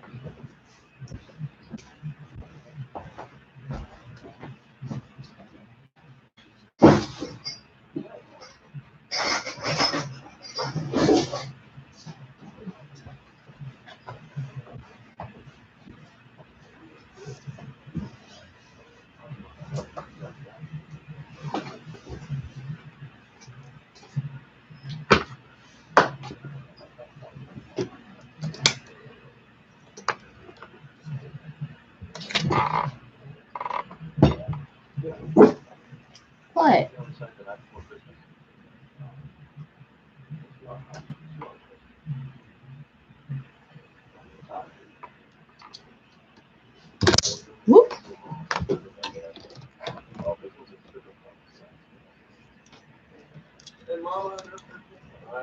Antonio, you can't scare me like that with your random barks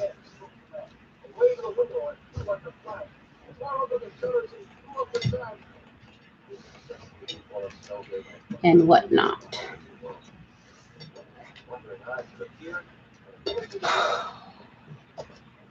Let me read this. Trades.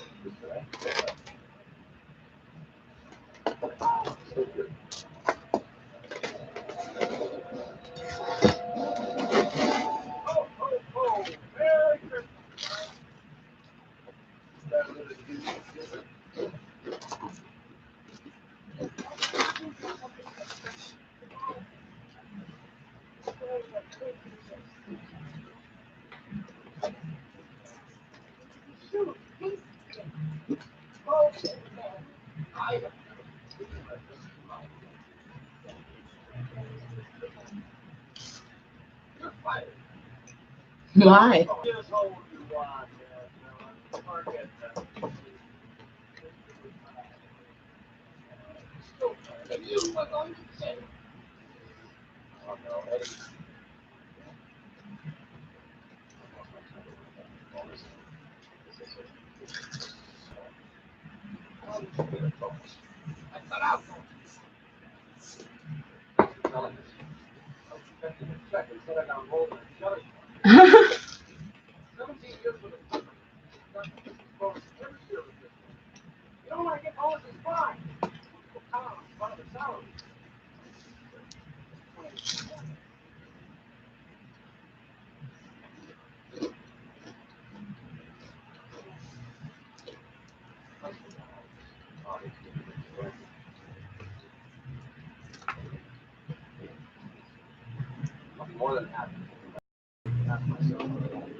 Why is she clinging on to everybody?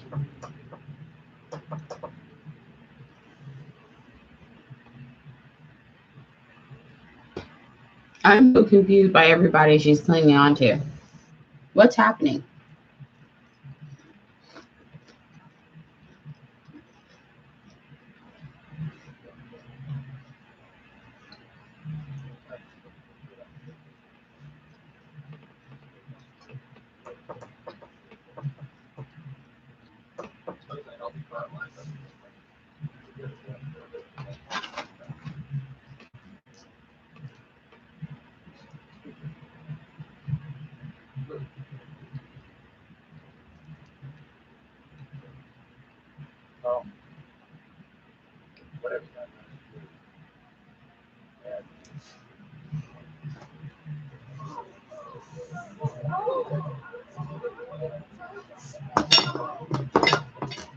I can't imagine growing up deaf and like having to watch movies without closed captions with my family. I just like bullshit like I have some random clue what's going on in the movie. Like I have any idea what's happening. Like I guess I kind of know from just staring at the screen and watching what you guys just watched.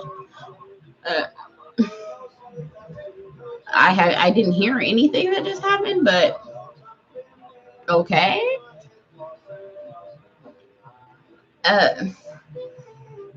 This is so confusing.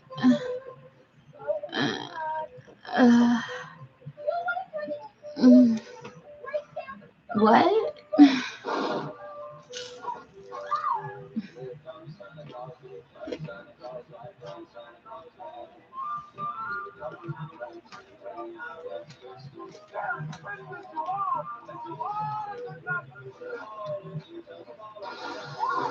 Oh my God.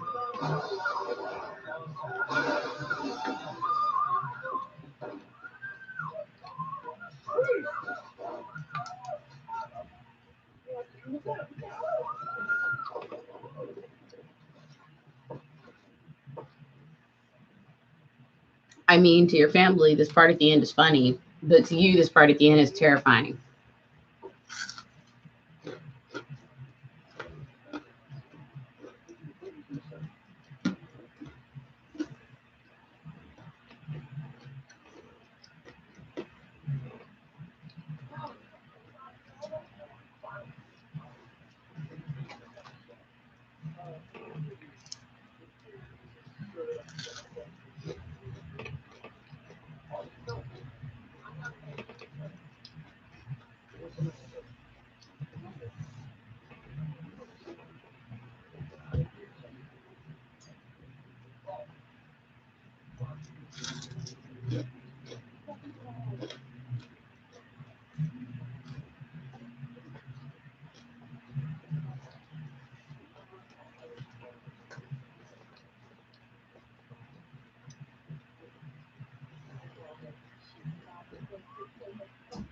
I guess you're really forced to study body language. Like, I think this guy offers some sort of contrition Clark with the to box. explain that he was responsible for this whole situation.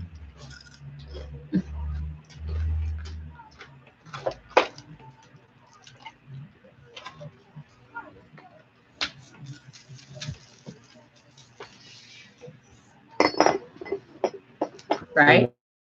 Minutes ago. No biggie.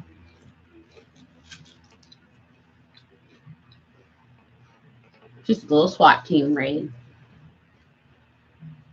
Oh, did they give you medical skills today? I was just reading about a little police raid in Kansas where they beat a man so bad that he needed like $31 in medical bills. And the police have not explained why they were even there, or why they busted into his house, why they raided him or beat him. He just burst down the door, beat him, and left. Arrested him, released him a few hours later.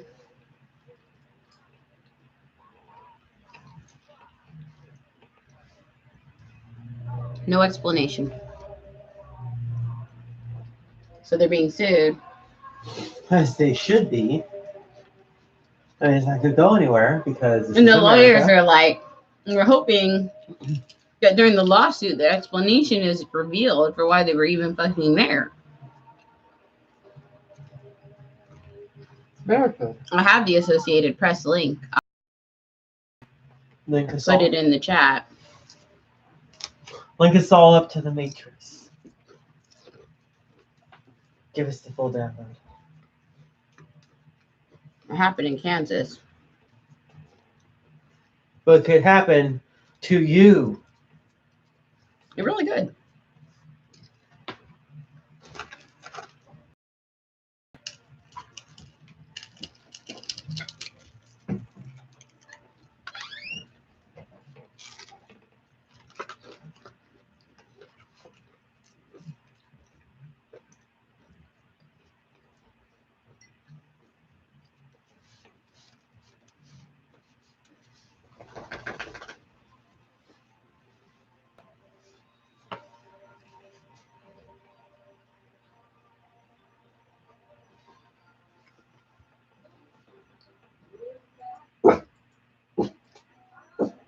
Antonio?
way to stumble in like a drunk.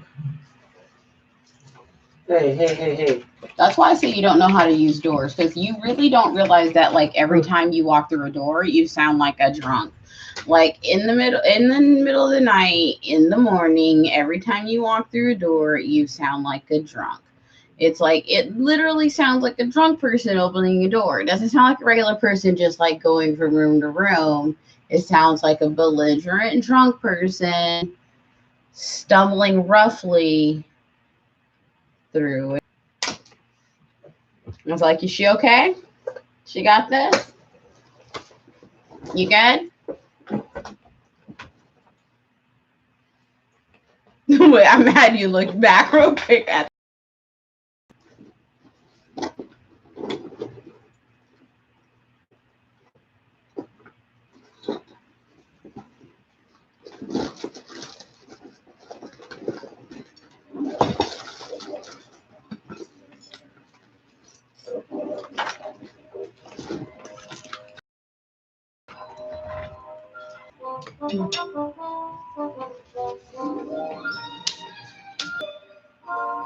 usually locate it while I light up.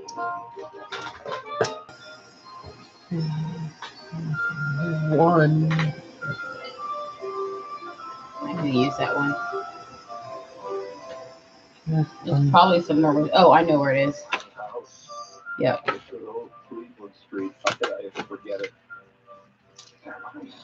How did that go off? Need to replace this. No matter. Christmas was on its way. Lovely, glorious, beautiful Christmas around which the entire year revolved.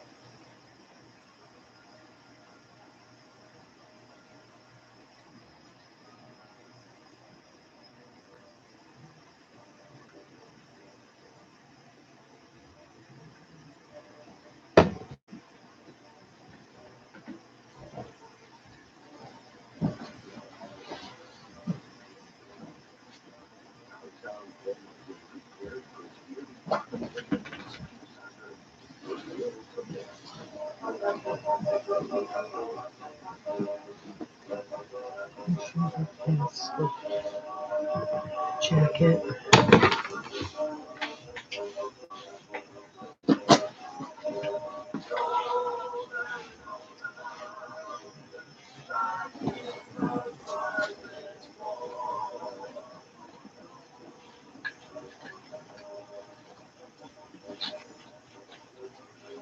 My mom loved that song. Oh yeah.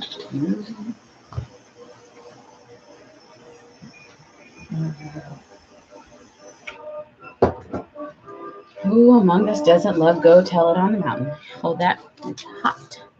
Fire. Higby's corner window was traditionally a high water mark of the pre-Christmas season. First nighters, earmuff to earmuff, jostled in wonderment before a bold and tinkling display of mechanized electronic joy.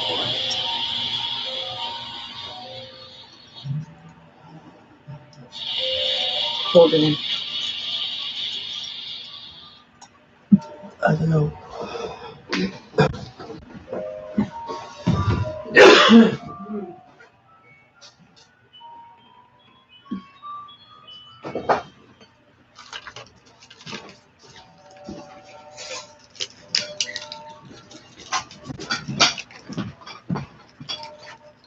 Now I'll play my brother's favorite oldie, A Christmas Story.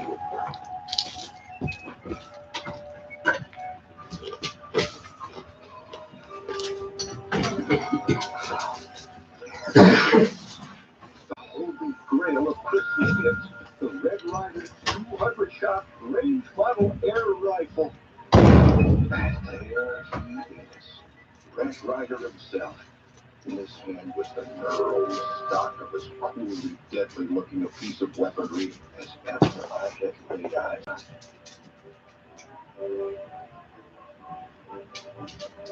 For weeks, I've been scheming to get my mitts on one of these fearsome blue steel beauties. My fevered brain. Antonio, come back over here. Trying to come up with the infinitely subtle devices necessary to implant the Red Ryder range model air rifle. Get in your bed. Indelibly into my parents' subconscious.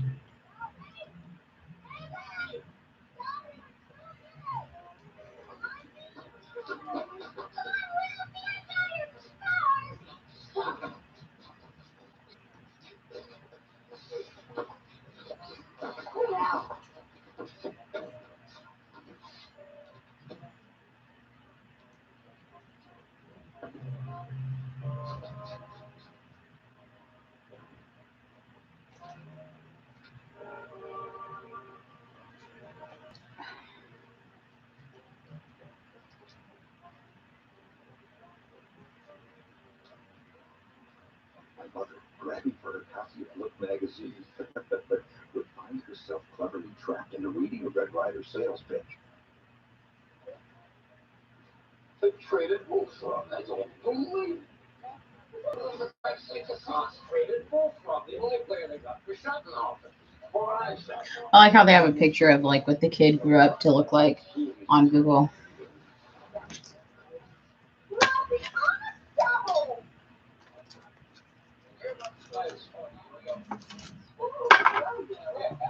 They're like, for all you nosy bodies.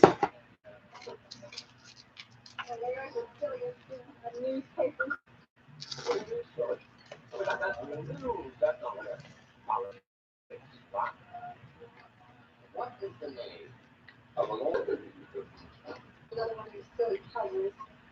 Yeah, that's another one of my silly puzzles. Could be worth $50,000. What time is it this time? Name's great character from literature. Neptune? Yeah. The man who uses Neptune's book. I struggle for exactly the right reading gun here. Be fun to mess up. Look at the saw some grizzly bears in the class of Sandy school.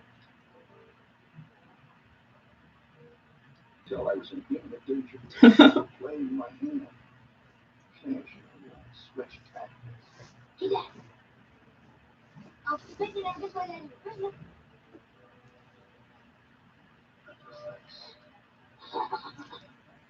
I'll do that. My old man was one of the most feared furnace fighters in northern Indiana. We have to go to fight for school. I'm a little late. One over. I could feel the Christmas news beginning to tighten. Maybe what happened next was inevitable. Horrified, I heard myself blurt out. I want an official record for cover 19 around about England.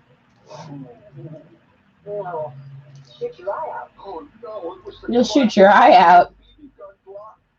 You'll shoot your eye out. That deadly phrase, uttered many times before by hundreds of mothers, was not surmountable by any means known to kingdom. But such was my aim, my desire for a Red Ryder carbine, that I immediately began to rebuild the dike. I was giving up like it then. I guess I just like I couldn't believe my own ears. She could choice. You know it's dangerous.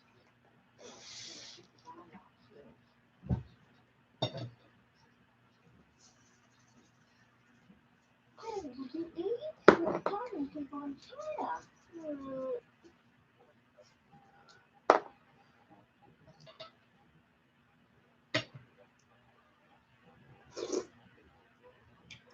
Mothers know nothing about grief, and you alone stand between your tiny, muddled family and insensate evil.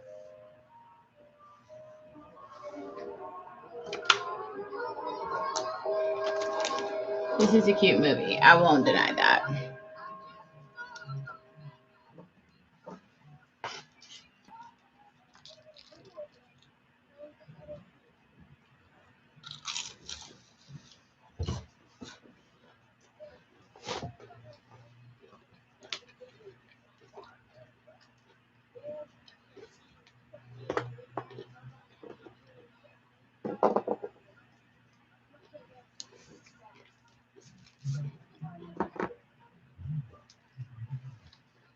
But many boys have played it out for me.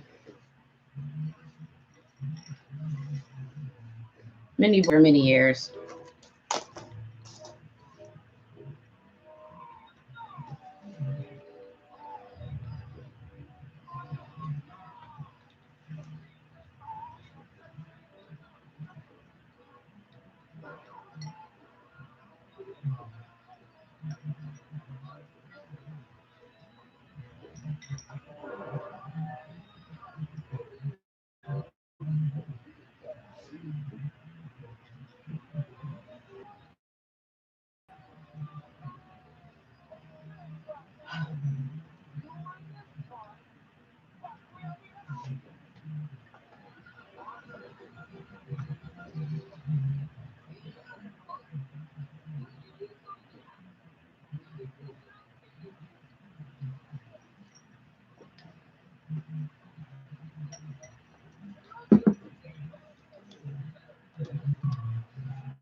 You know what my thing is about Remy?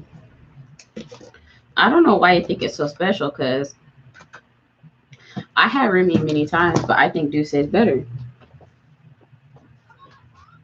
That's just my opinion. Go to your bed, puppy. Go, go, go. And Douce seems to be better on the market.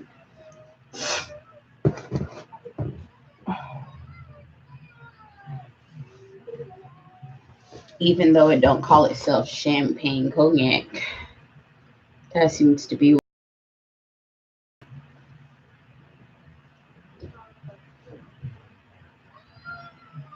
just a thought.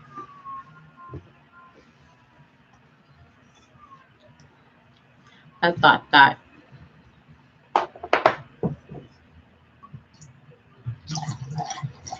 A thought from a thought.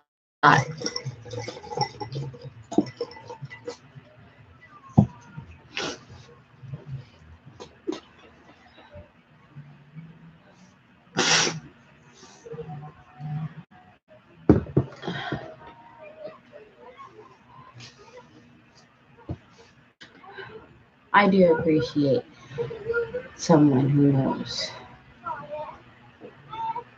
what I like, though.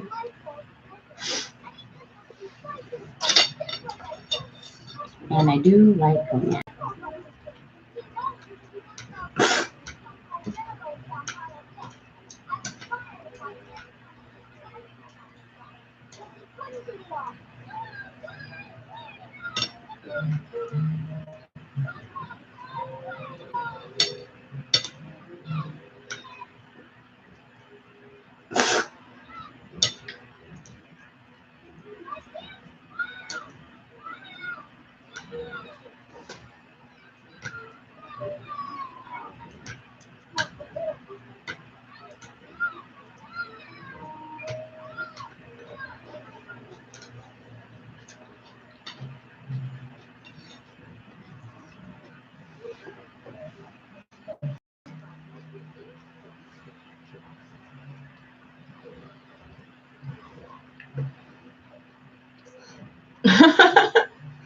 Oh my goodness.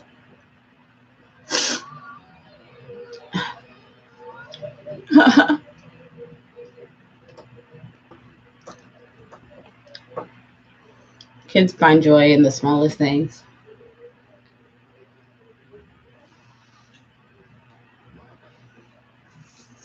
And we're just like, no. No joy. End of joy. Give me your joy.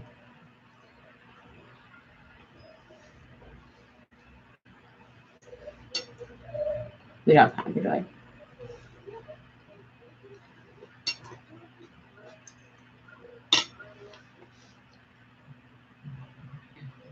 I have to teach a math lesson.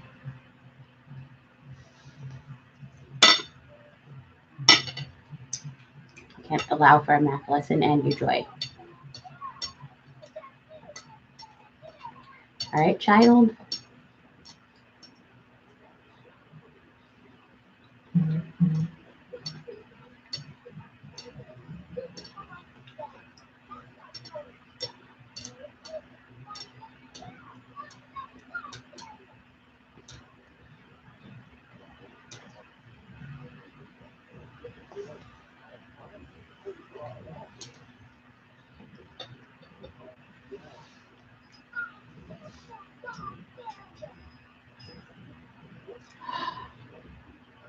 Kids are so great at making big eyes.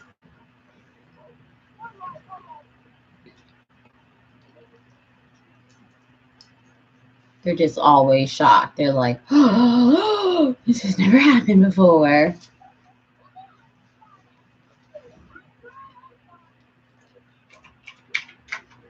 This is always the first time this has happened.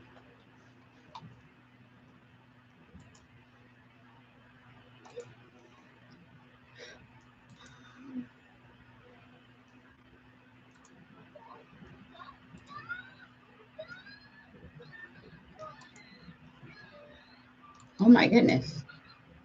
His screams are scaring me more than anything.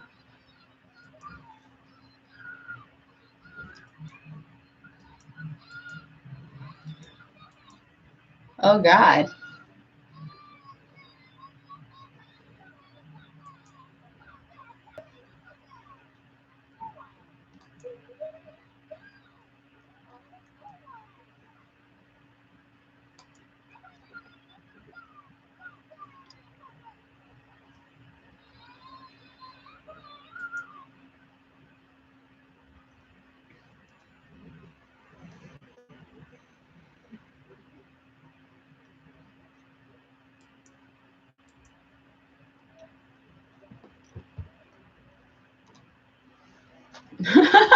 They're all like, we have no feedback on where the student went during recess. So we can either go about our lesson or sit here, but we're not going to give you any information.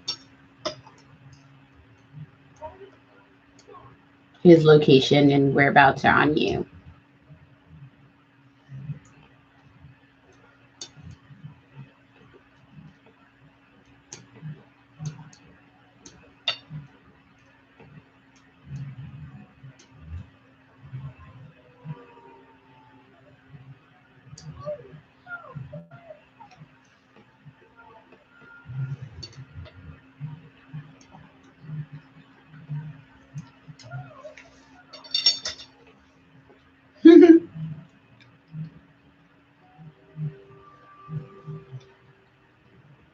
Oh my God.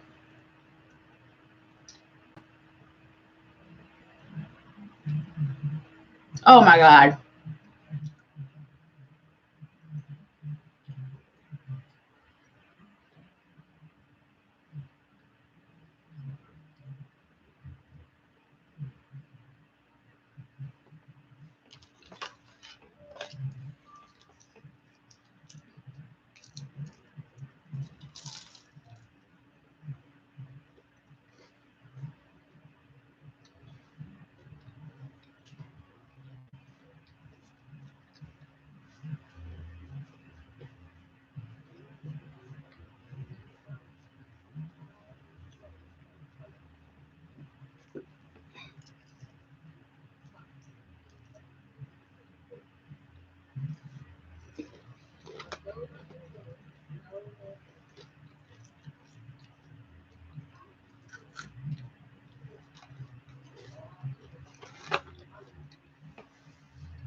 This poor kid's face and tongue.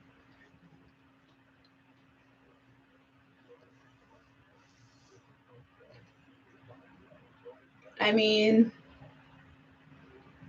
hopefully they learned a lesson about taking dares more seriously. What else can you expect from little kids?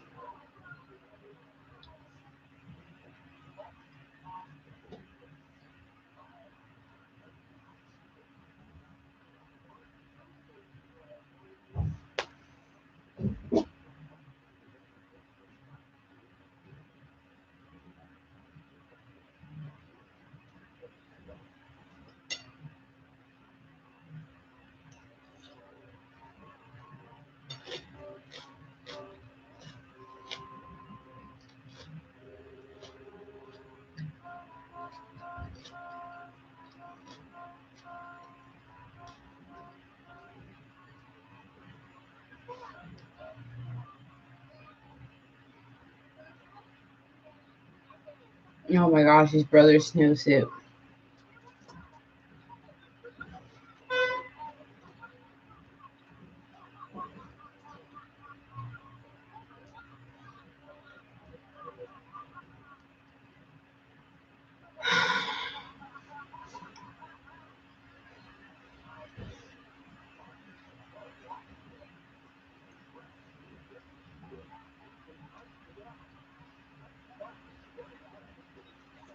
Oh my god, his brother's already on the ground, immobile.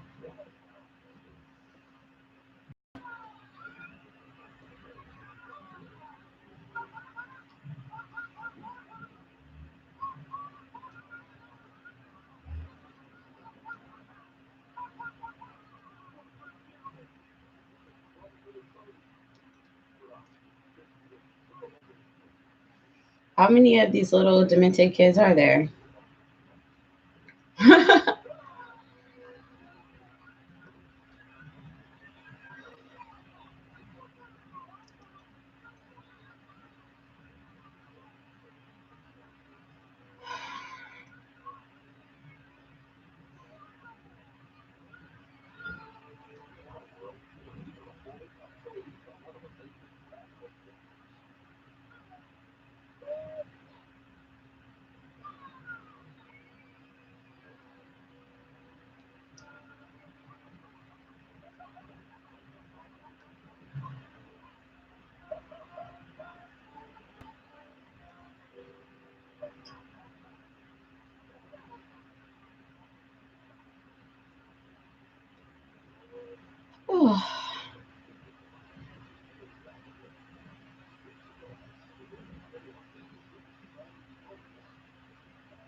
Oh.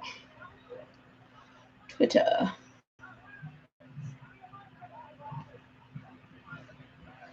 Oh my gosh, his dad.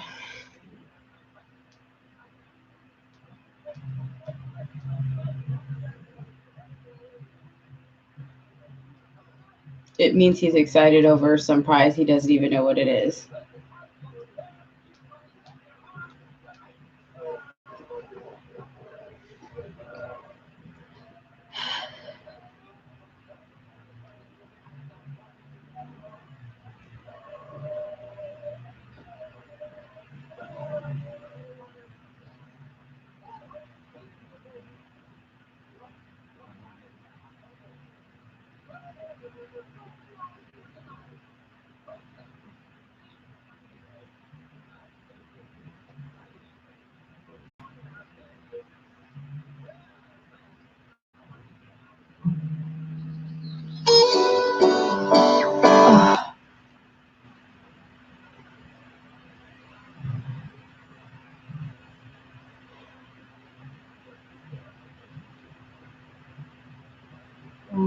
gosh, I cannot type today. It's because my back is hurting and I need to smoke.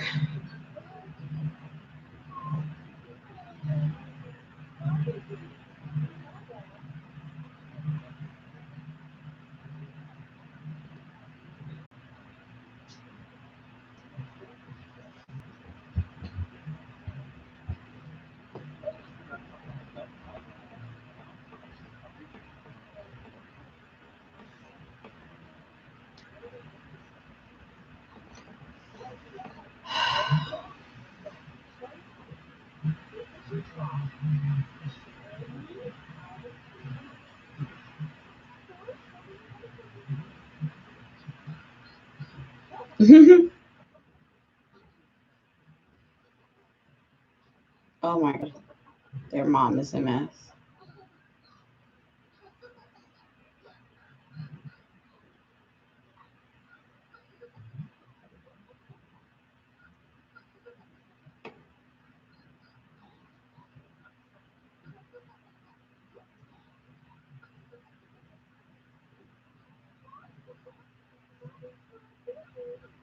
Like, why is that cute? I don't think that's cute.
Oh my goodness.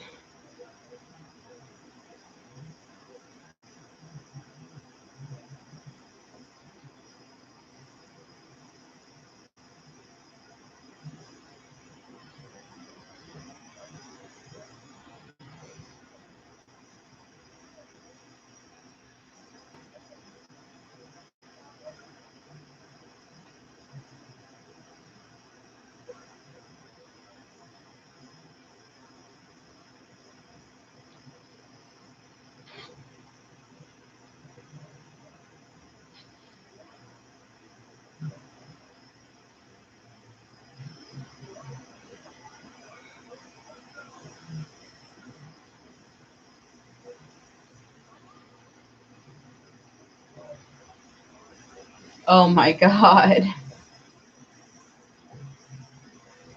The tackiest lamp ever made. Oh my god.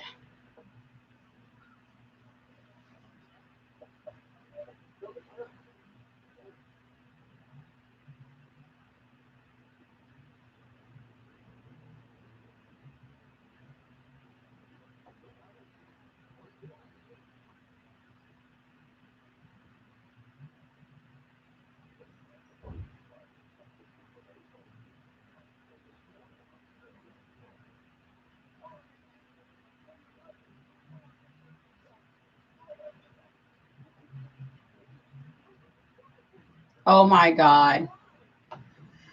He said it's indescribably beautiful. Oh, I love this scene. It's the best scene ever.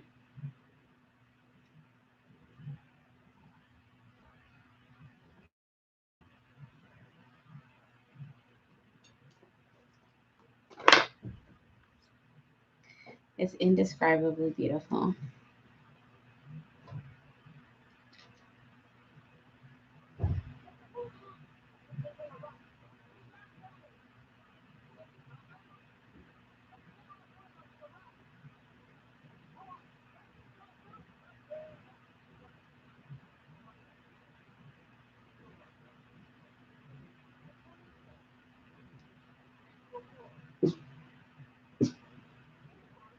Antonio, stop.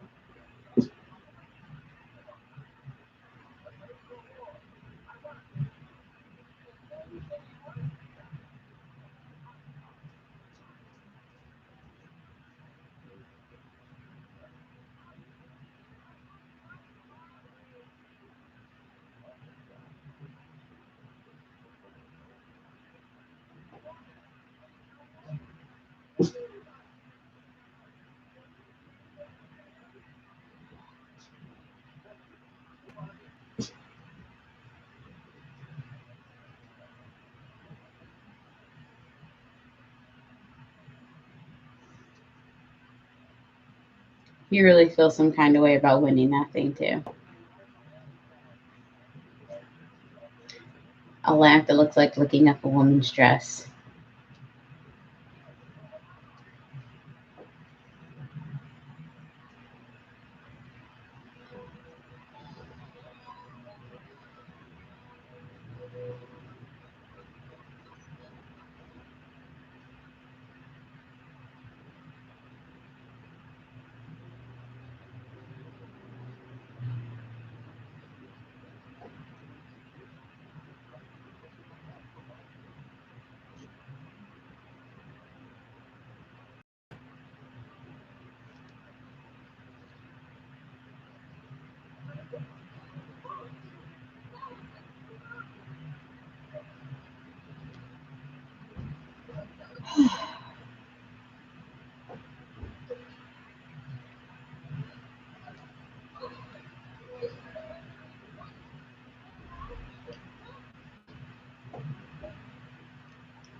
Ooh.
I love Ralph's distractingly delusional imagination.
Oh goodness.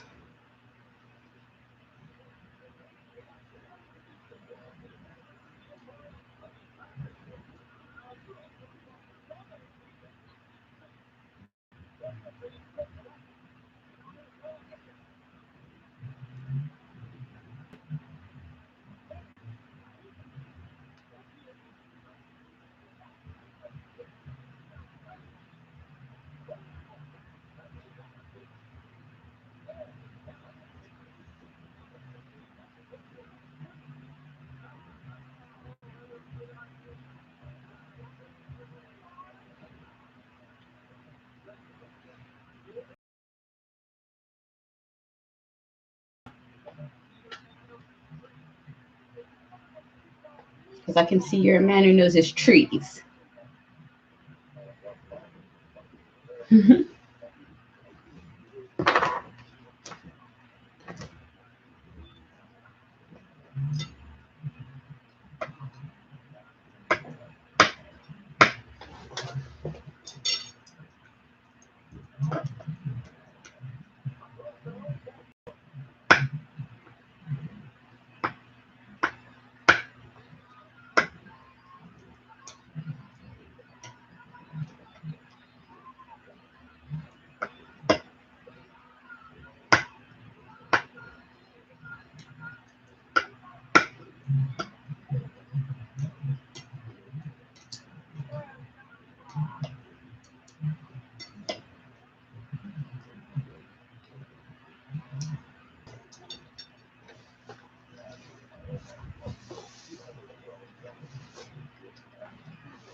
Oh God.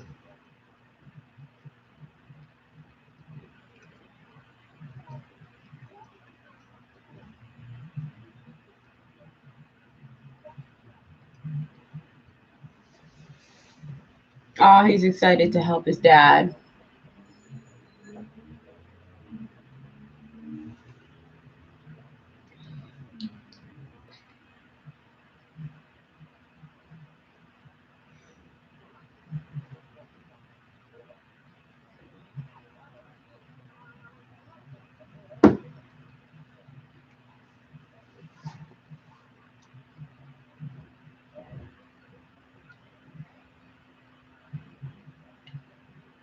Remember wanting to help your dad with things?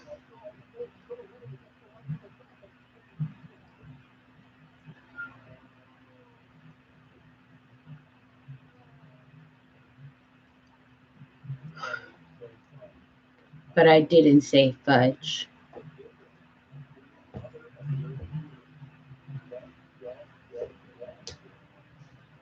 What did you say? That's what I thought you said.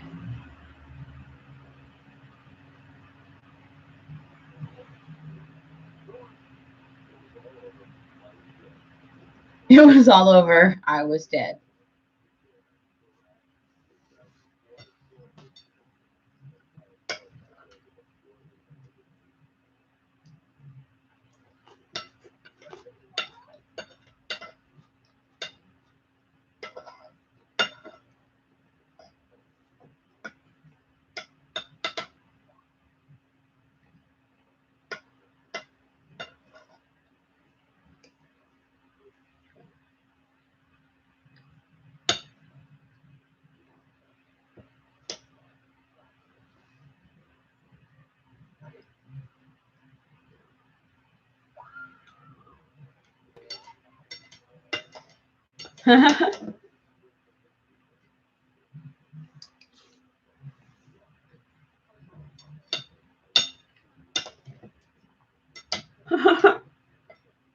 He's just sitting there marinating in that soap.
And he just snitched on an innocent boy.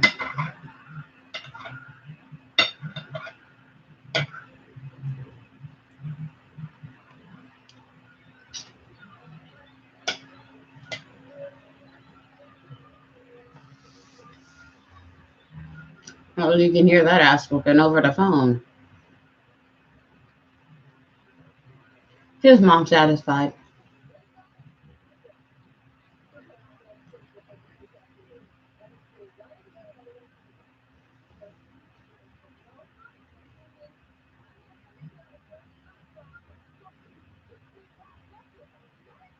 Don't you give me that look. You're going to get it. I like his mom so much.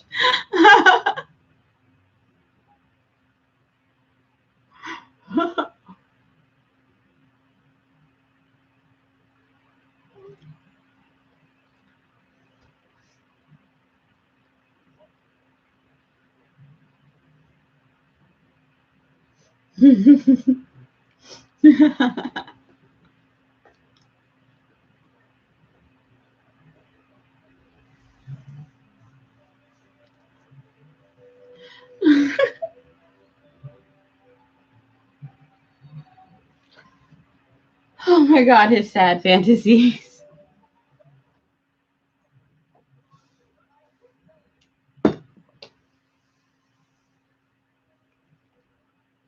No, he's not having a sad blind man fantasy.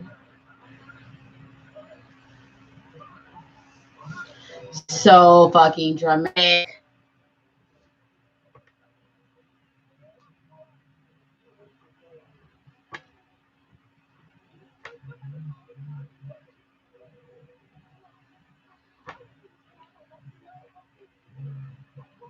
He needs to stop.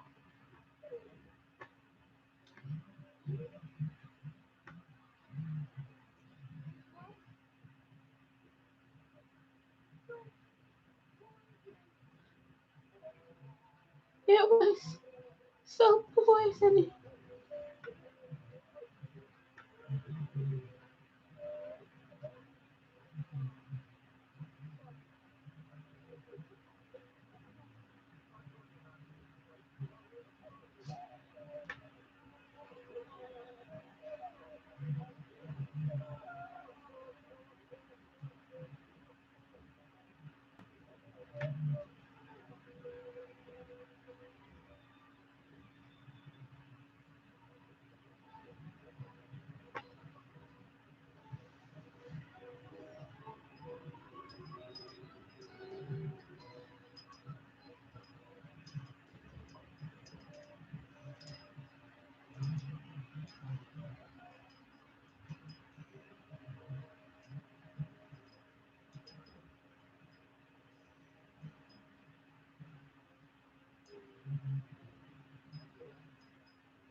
Oh my gosh, he's so extra.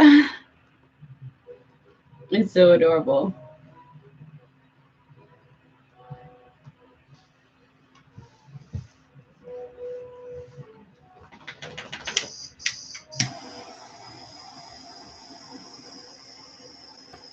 Ugh. No.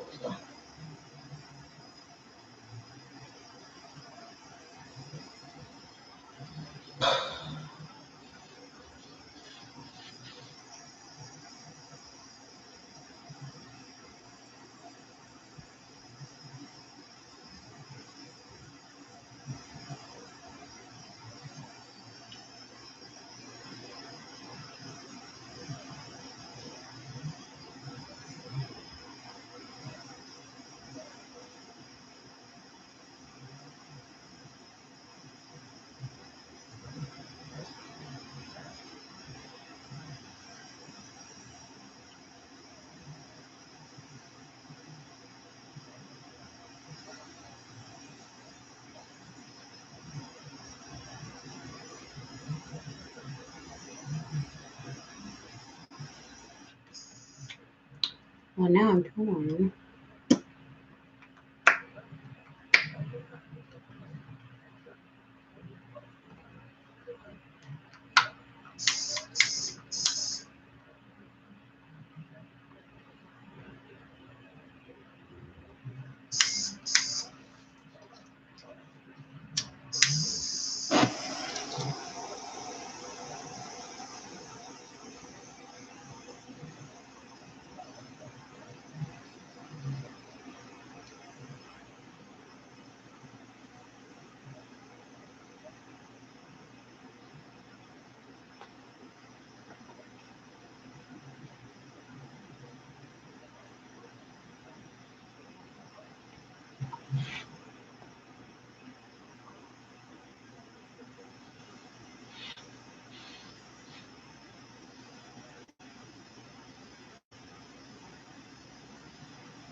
He is so dramatic with his code breaking and shit.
Oh no, the leg broke.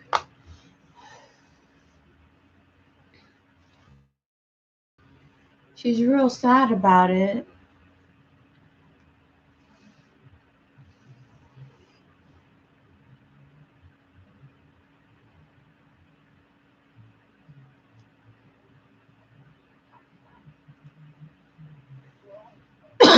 You're always jealous of it.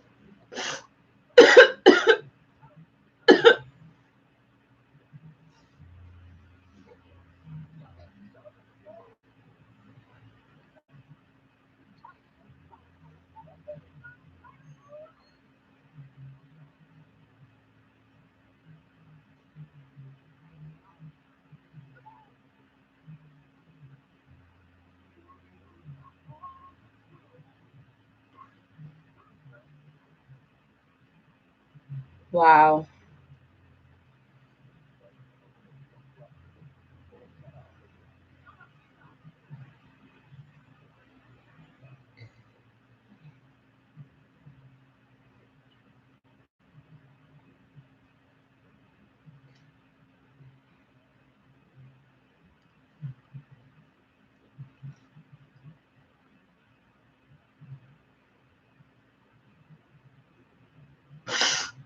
Just wow.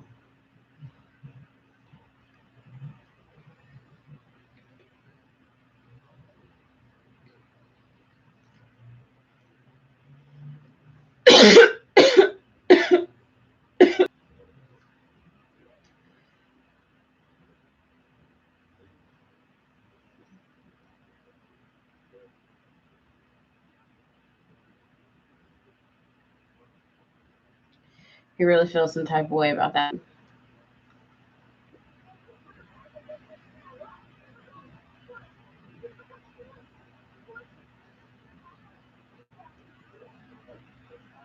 This child needs help, like counseling.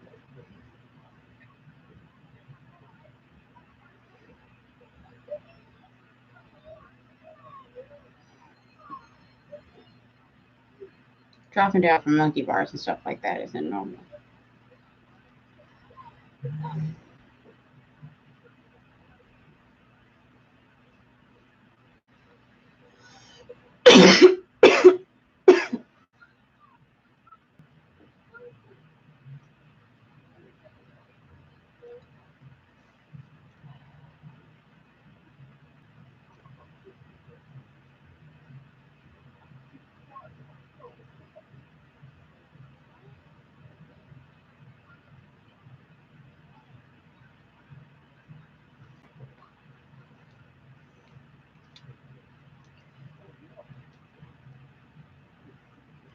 What's happening with American Gods is such a goddamn shame.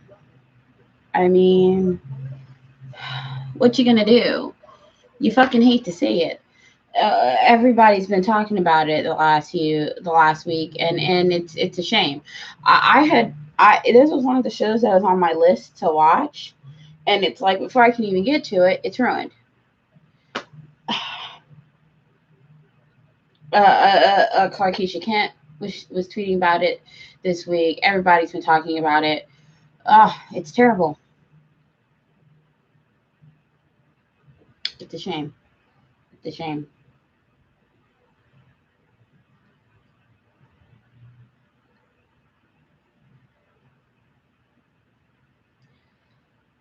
They fired Orlando Jones, the character who plays Mr. Nancy, one of the characters holding the show together, because and the showrunner is who said this. They told him he was not what Black Americans needed to see right now. The showrunner said that's what they told him.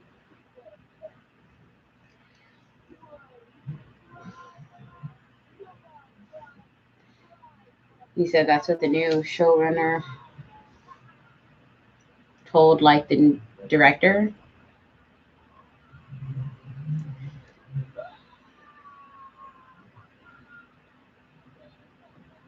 And he's white. And he said he wants to write from a Black perspective.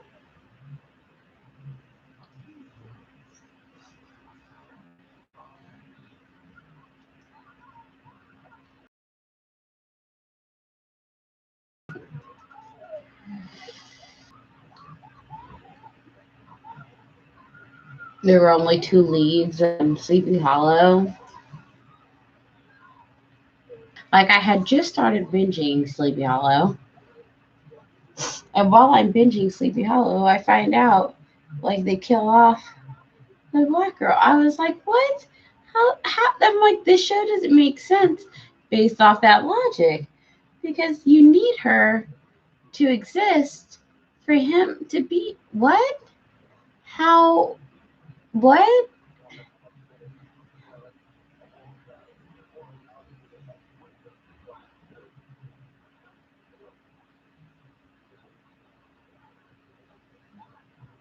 It's like on the shows with 2 characters, those 2 characters have plot armor.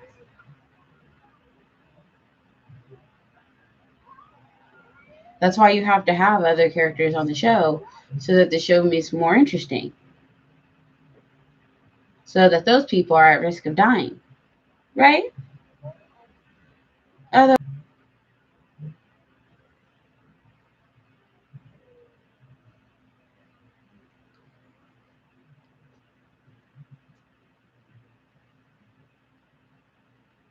I will link up Clarkeisha's Sleepy Hollow Dragon because people need to read it. I'm sorry, her Sleepy Hollow Resonating Dragging of American Gods.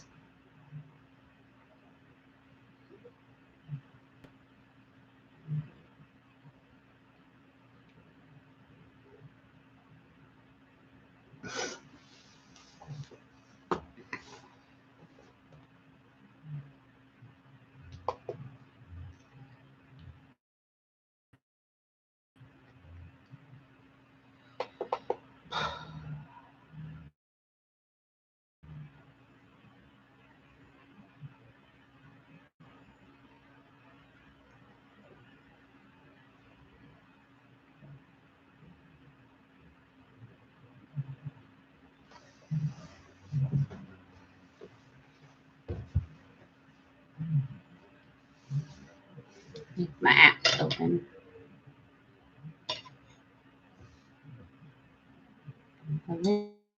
Eventually they will.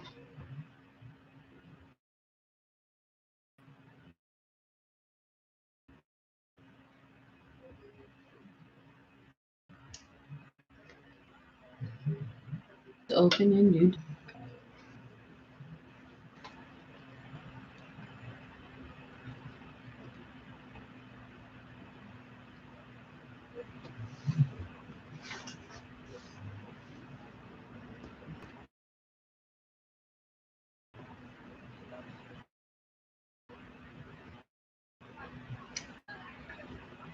Teeny tiny. I know. I'll get it. I'll get the heater.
Pow, pow, pow.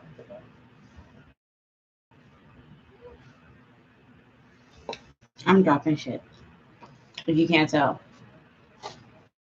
If you can't tell.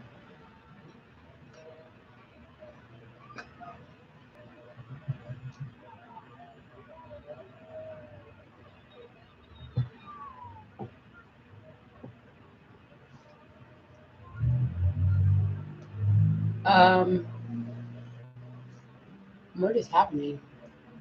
Why are the flying monkeys fighting Mickey Mouse?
Just wondering if anyone ever thought about that before.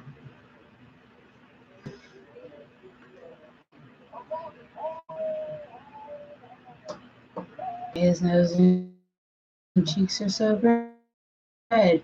Maybe that's why he's so jolly. Maybe that's why he likes drinks that go well with liquor.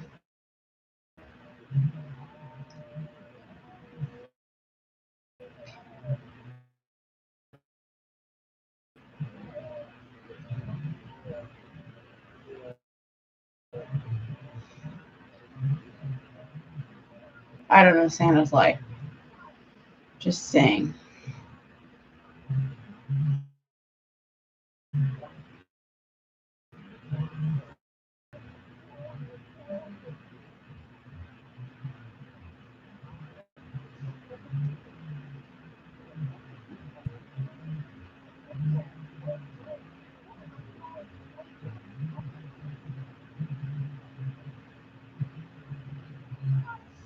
He knows, like, no, I know what I want.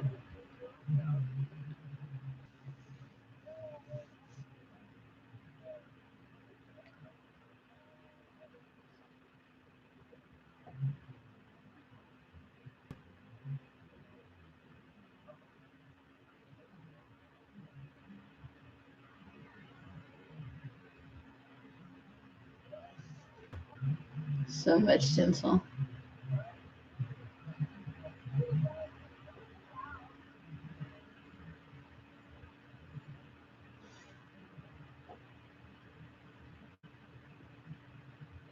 Way more on one side than the other.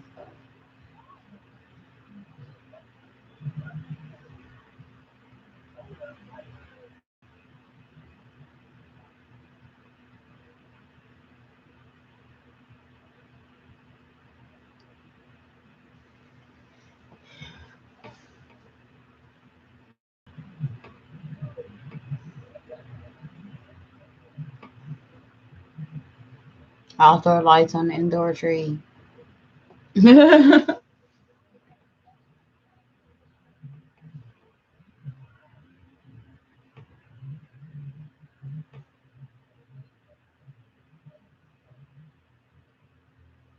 Oh, the fire hazards of the yore.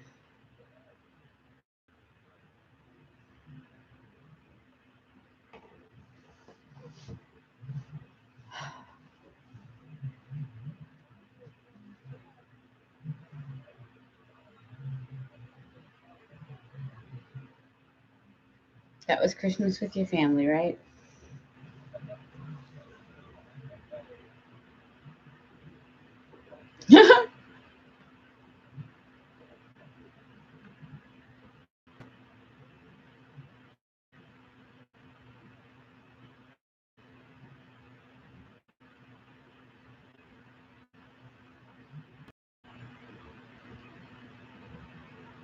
Still so cute.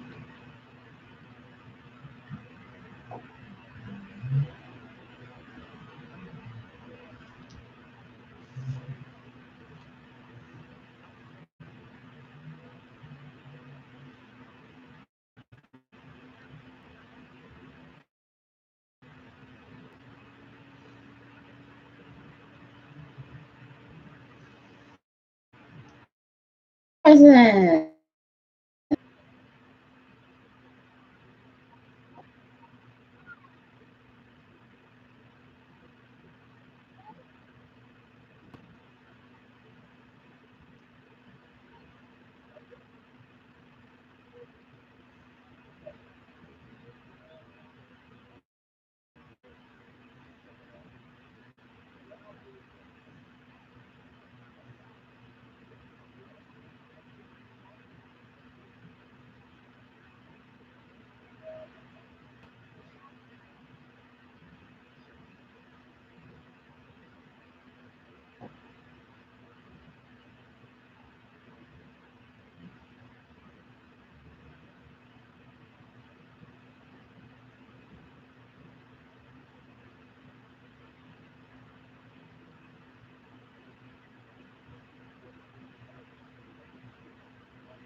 Aww.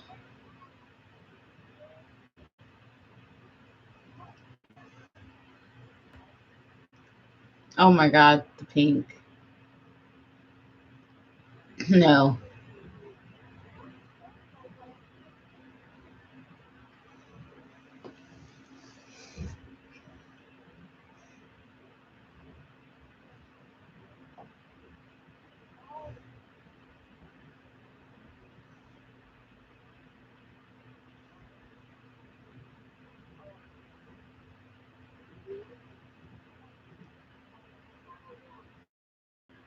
I won't do it.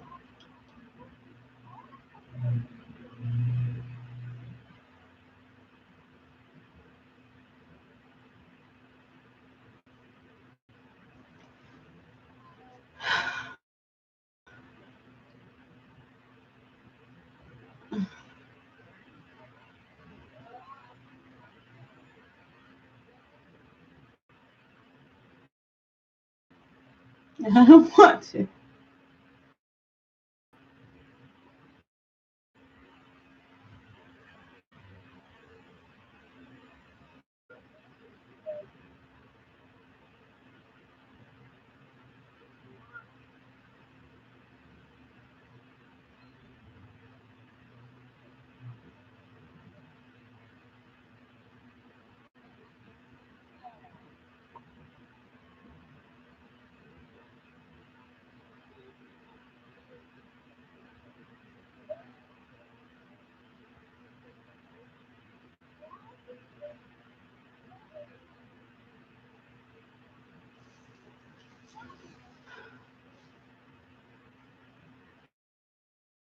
Oh my god. I got my brother this pink onesie. It's so cute.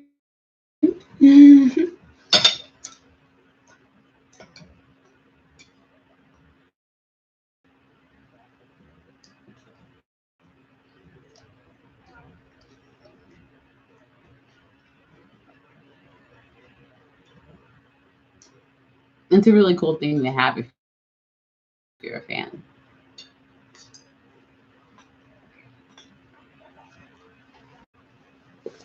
The pink bunny onesie.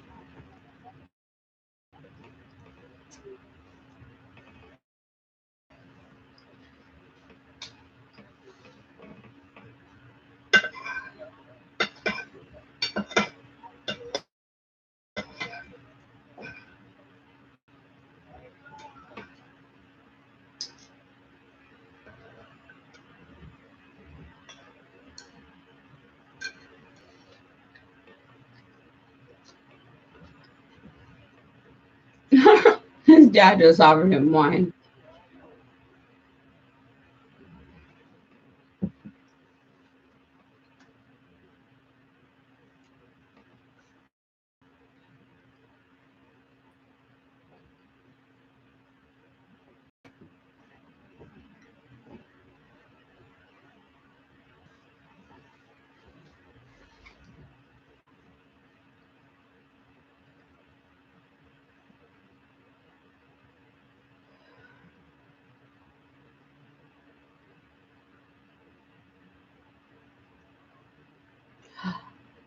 Is it? It looks like it is.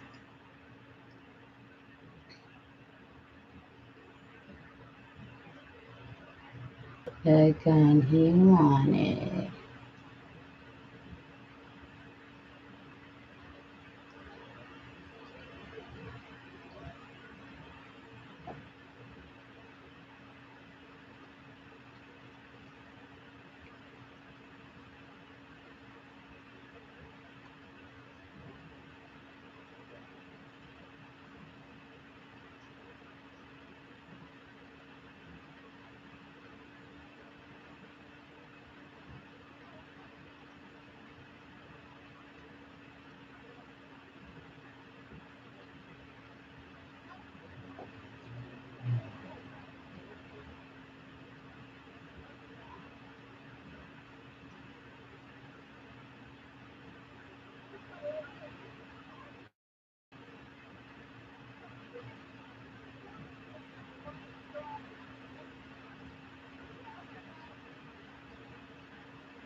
Don't shoot your eye out.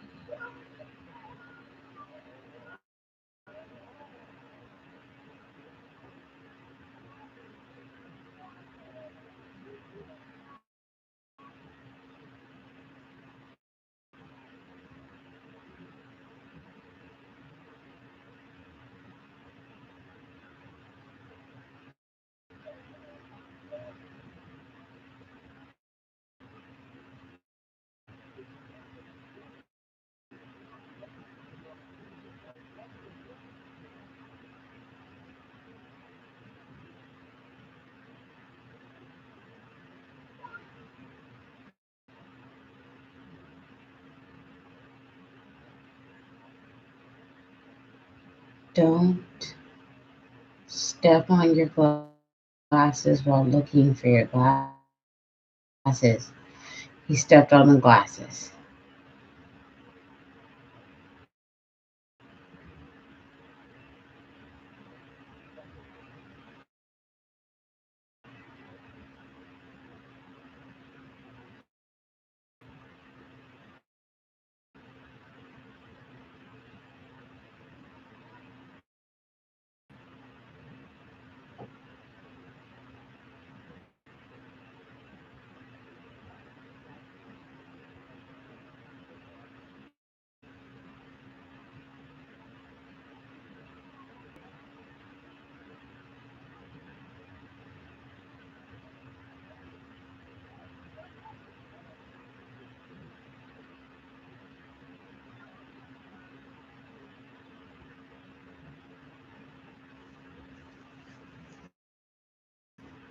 Hi.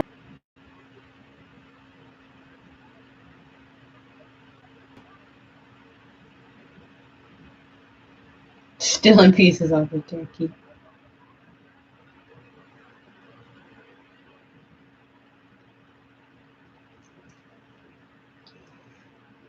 He's like, the light's working.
Mm-hmm.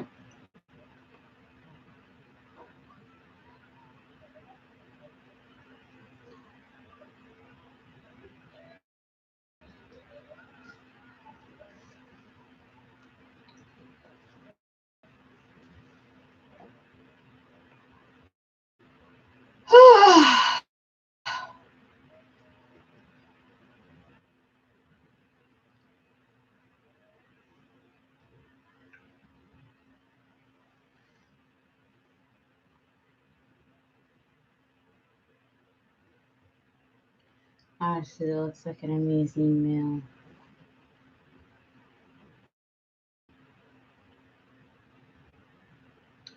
You have no class. Finer things.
Okay, this movie's over.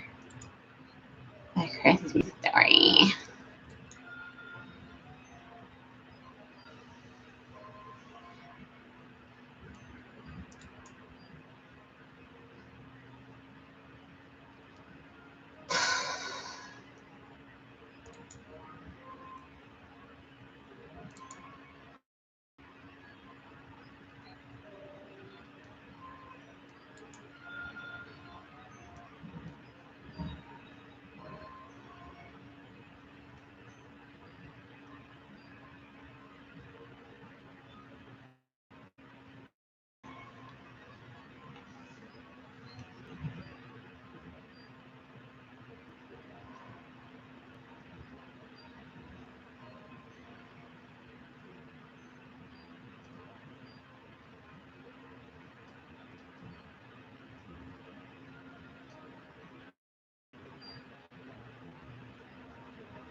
There's no version.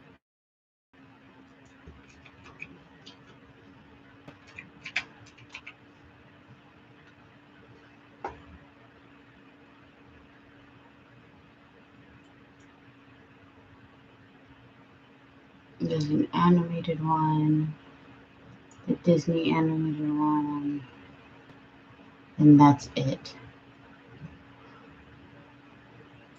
Wow. Whatever. And on Amazon, you have to rent one. Wow.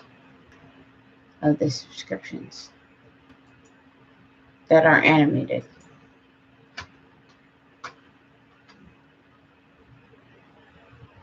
Wow. Like, why do they make it like you have to have cable apparently to watch A Christmas Carol or rent it? It's the only way.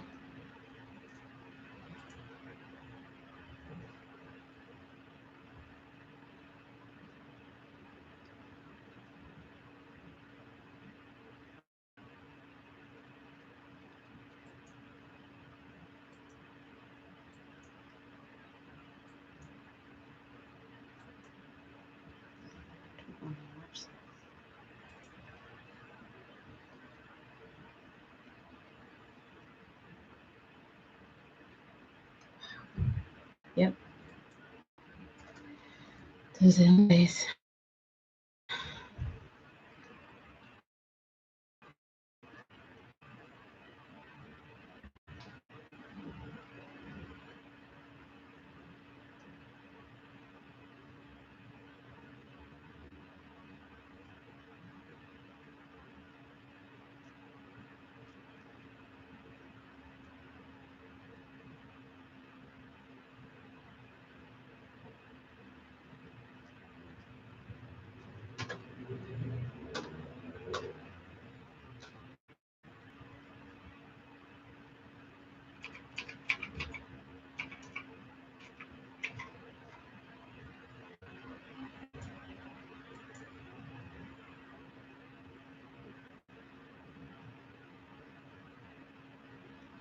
See, this happened the other day when I tried to sign in.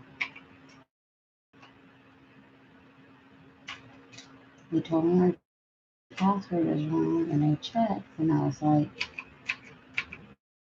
no, I'm putting in the right password, and you're telling me I'm not.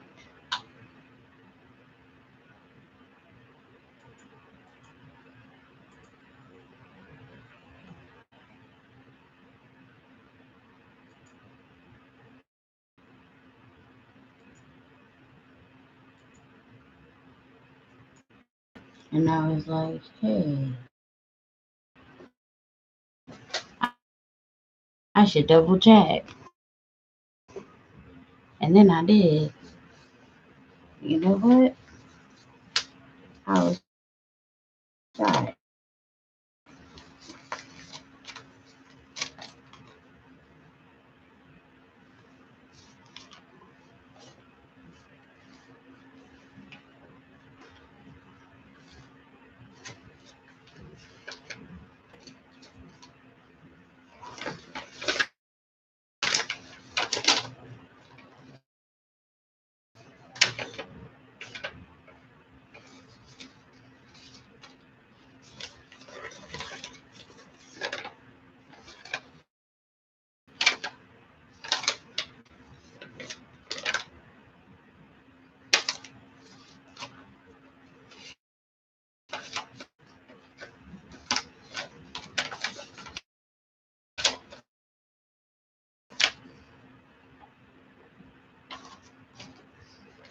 Yep, that's exactly what I put in.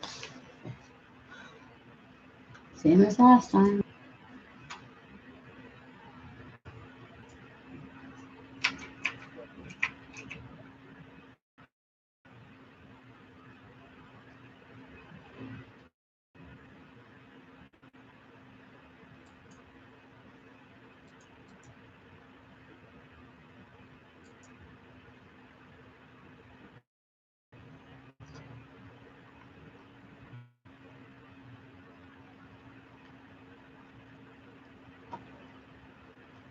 I don't know. I tried to sign back in, but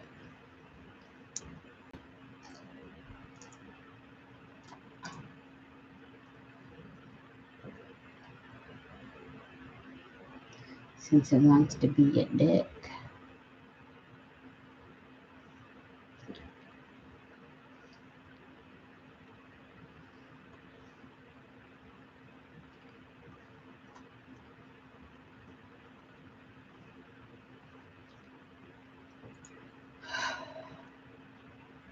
Just watch time.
Okay.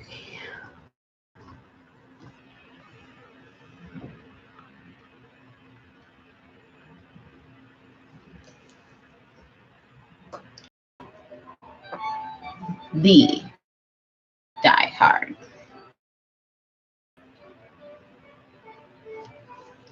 This is what gets me into the Christmas spirit.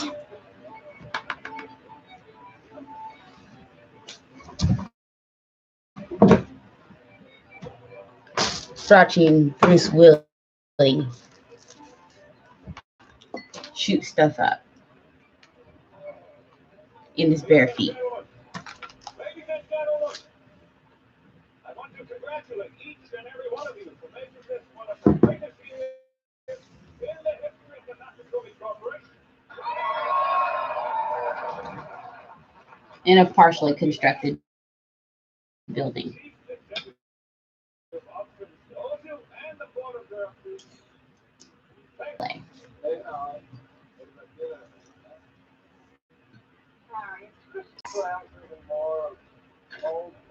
Wife beater.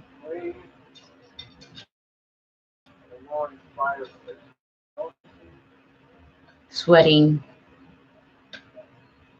Christmas.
Yep.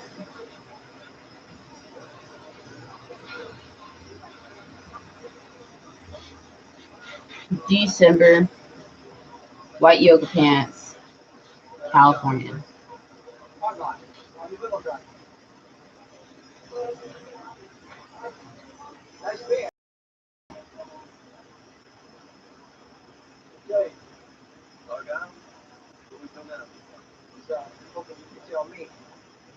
First time driving the limo. That's okay. It's my first time riding.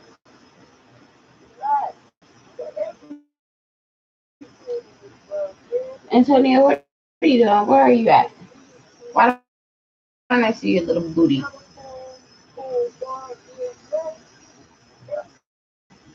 Where did you go? Where are you exploring? Huh? There's your little face. Come over here. What are you doing?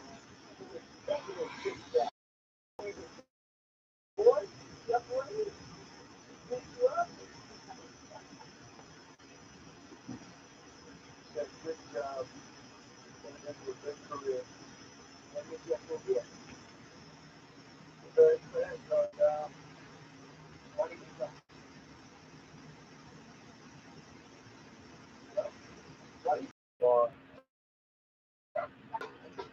Hey, so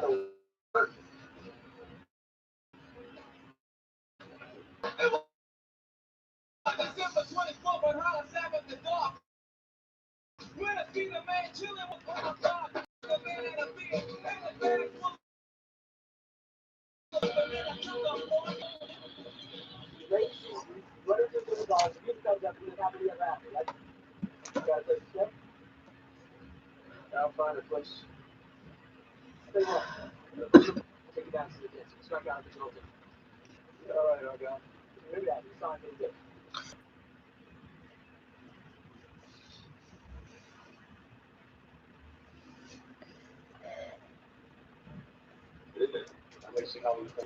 Antonio.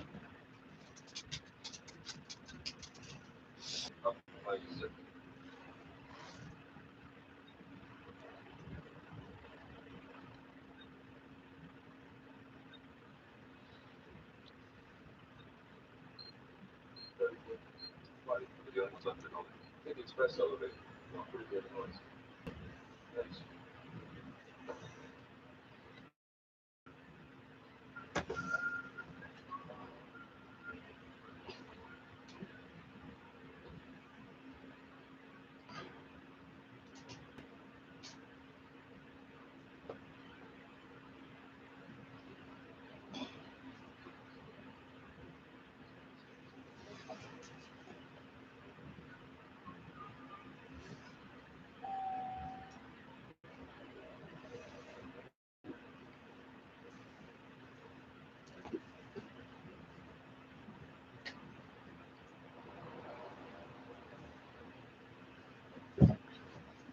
Watch out, puppy.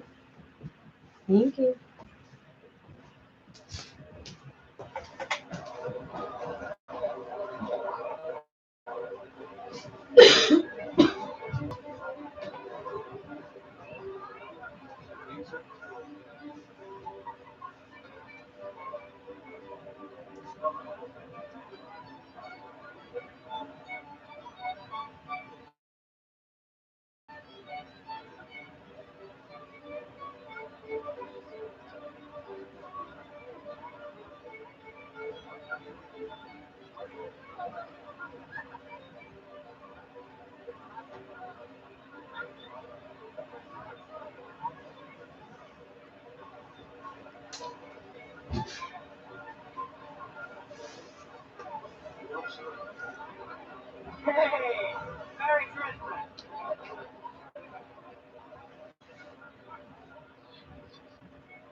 We looked into a galaxy this time. They have how the movies that made us.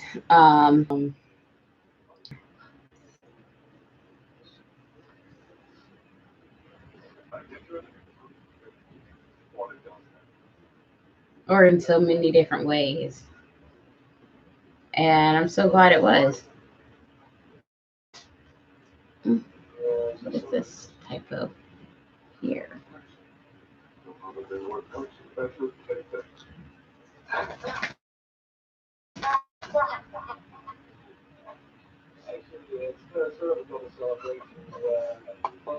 But actually, like,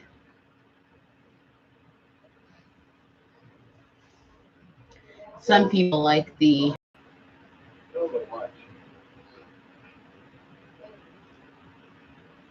What are you, embarrassed? It's just a small token.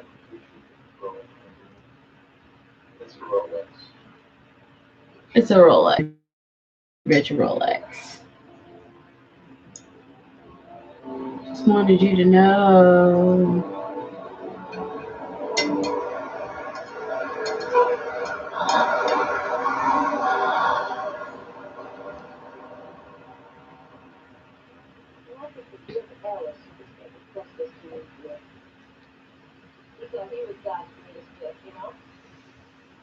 So,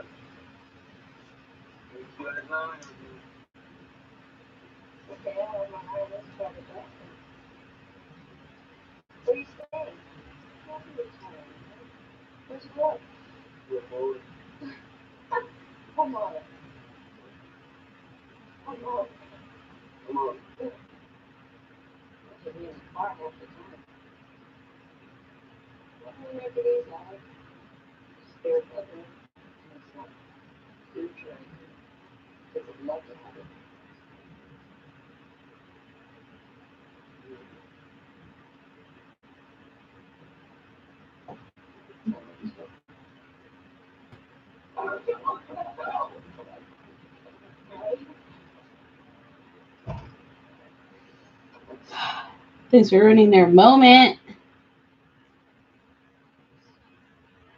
of meaningful eye contact.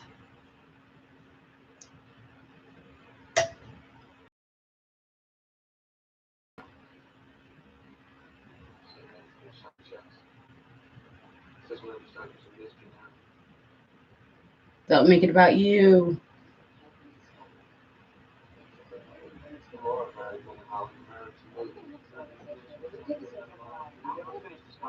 Don't make it about you. Don't make it about you.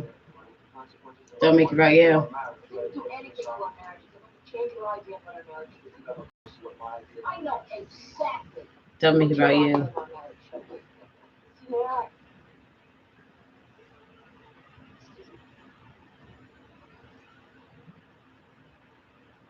Mr. Conde is over. He wants you to say something to the troops.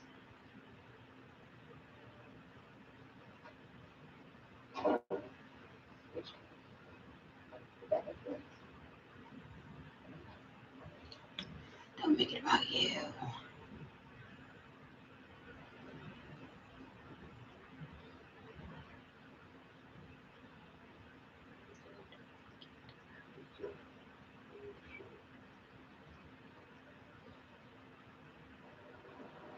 We're almost in, but then you had to make it about you.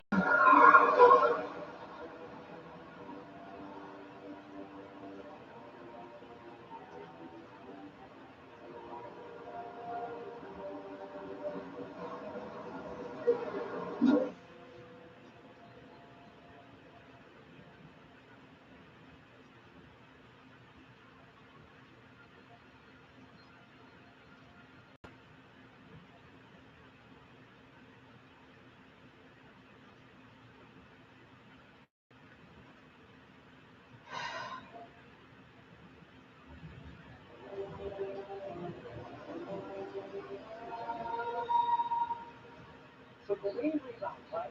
Seems worthy on the brink. Over to industry, the magic is back to worthy, right?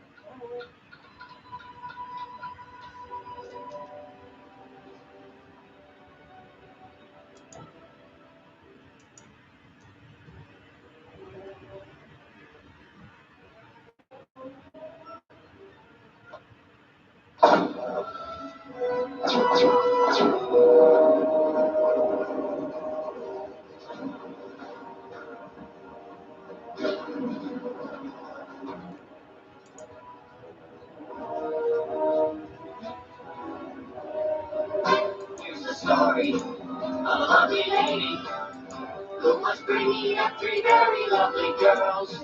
Ooh, I can play a very Brady Bunch Christmas. Like their mother, I forgot about that. the youngest one. I forgot about Very Brady Bunch Christmas. I hate to jump around, but I forgot that I did have another old thing I could play first. Danny Brady, who was busy with three boys of his own. They were born and living all together, yet they were all alone. Till And the room one day hasn't when built the up yet, lady so I met this still have fellow, time. and they knew that it was much more than a hunch. That this group must somehow form a family. That's the way we all became the Brady Bunch. The Brady Bunch. Oh my. Oh my, this is like great Christmas gifts we gave What's your advice? Not only have I thought about it, I know exactly what to get you. you. Do? Oh, come on, what is it? Oh, come on, Mike.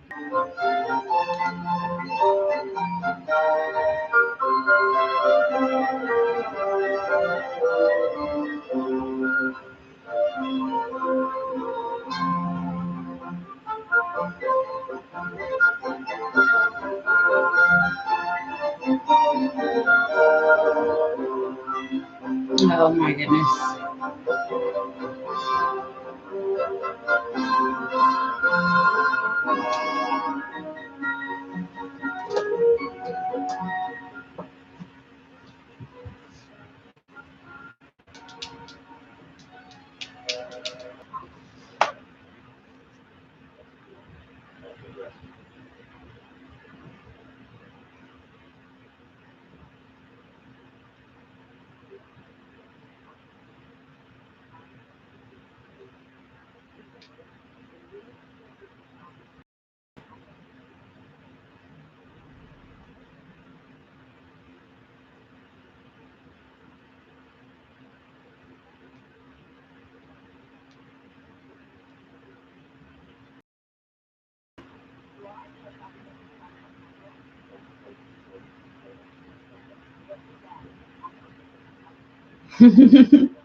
Oh my gosh.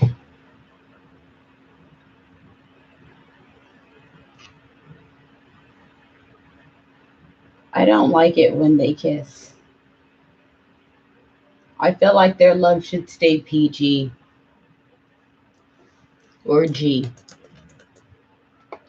What's the one where you don't kiss? Is it G? G.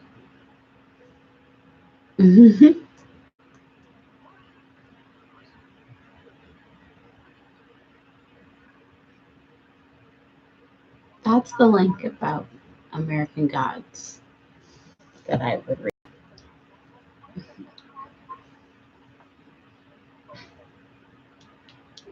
A very fun reading.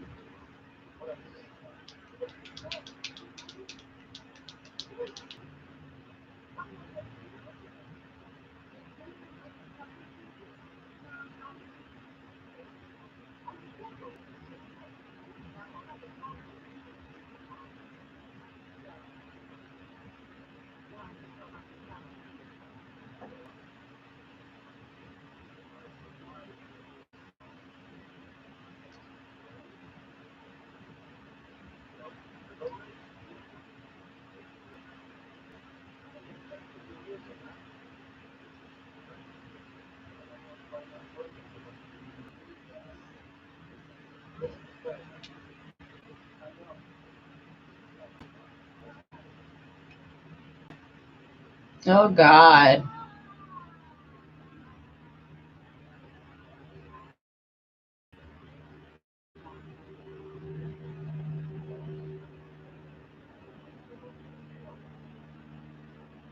This acting is hard to take.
Um,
agents.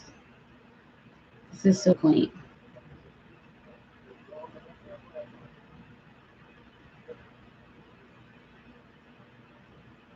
There. Oh my God. They're going to the same building. Could never happen now. This is a moment that could never happen in this time. This is amazingly cute.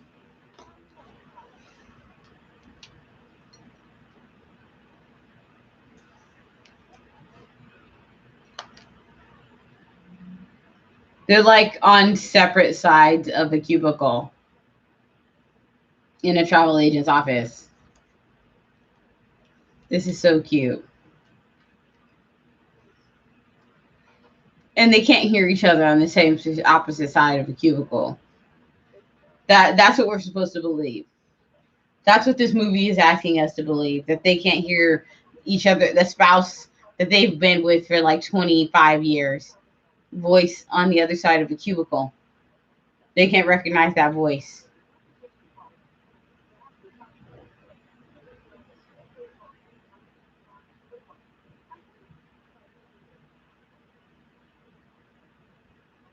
Now he's recognized it.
Uh-oh, flashbacks to the kids' days. When we were young.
To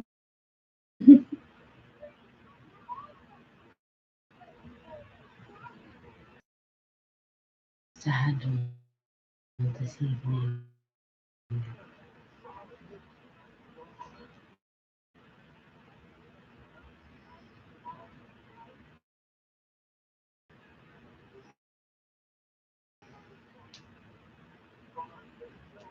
What the heck am I looking at?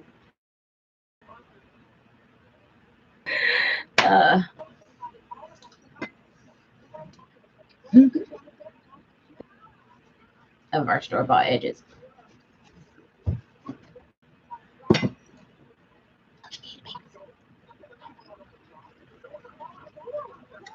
I'm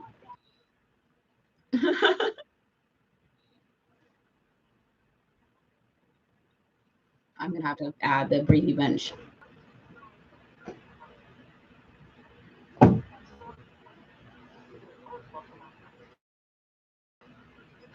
These mustaches are trying to help.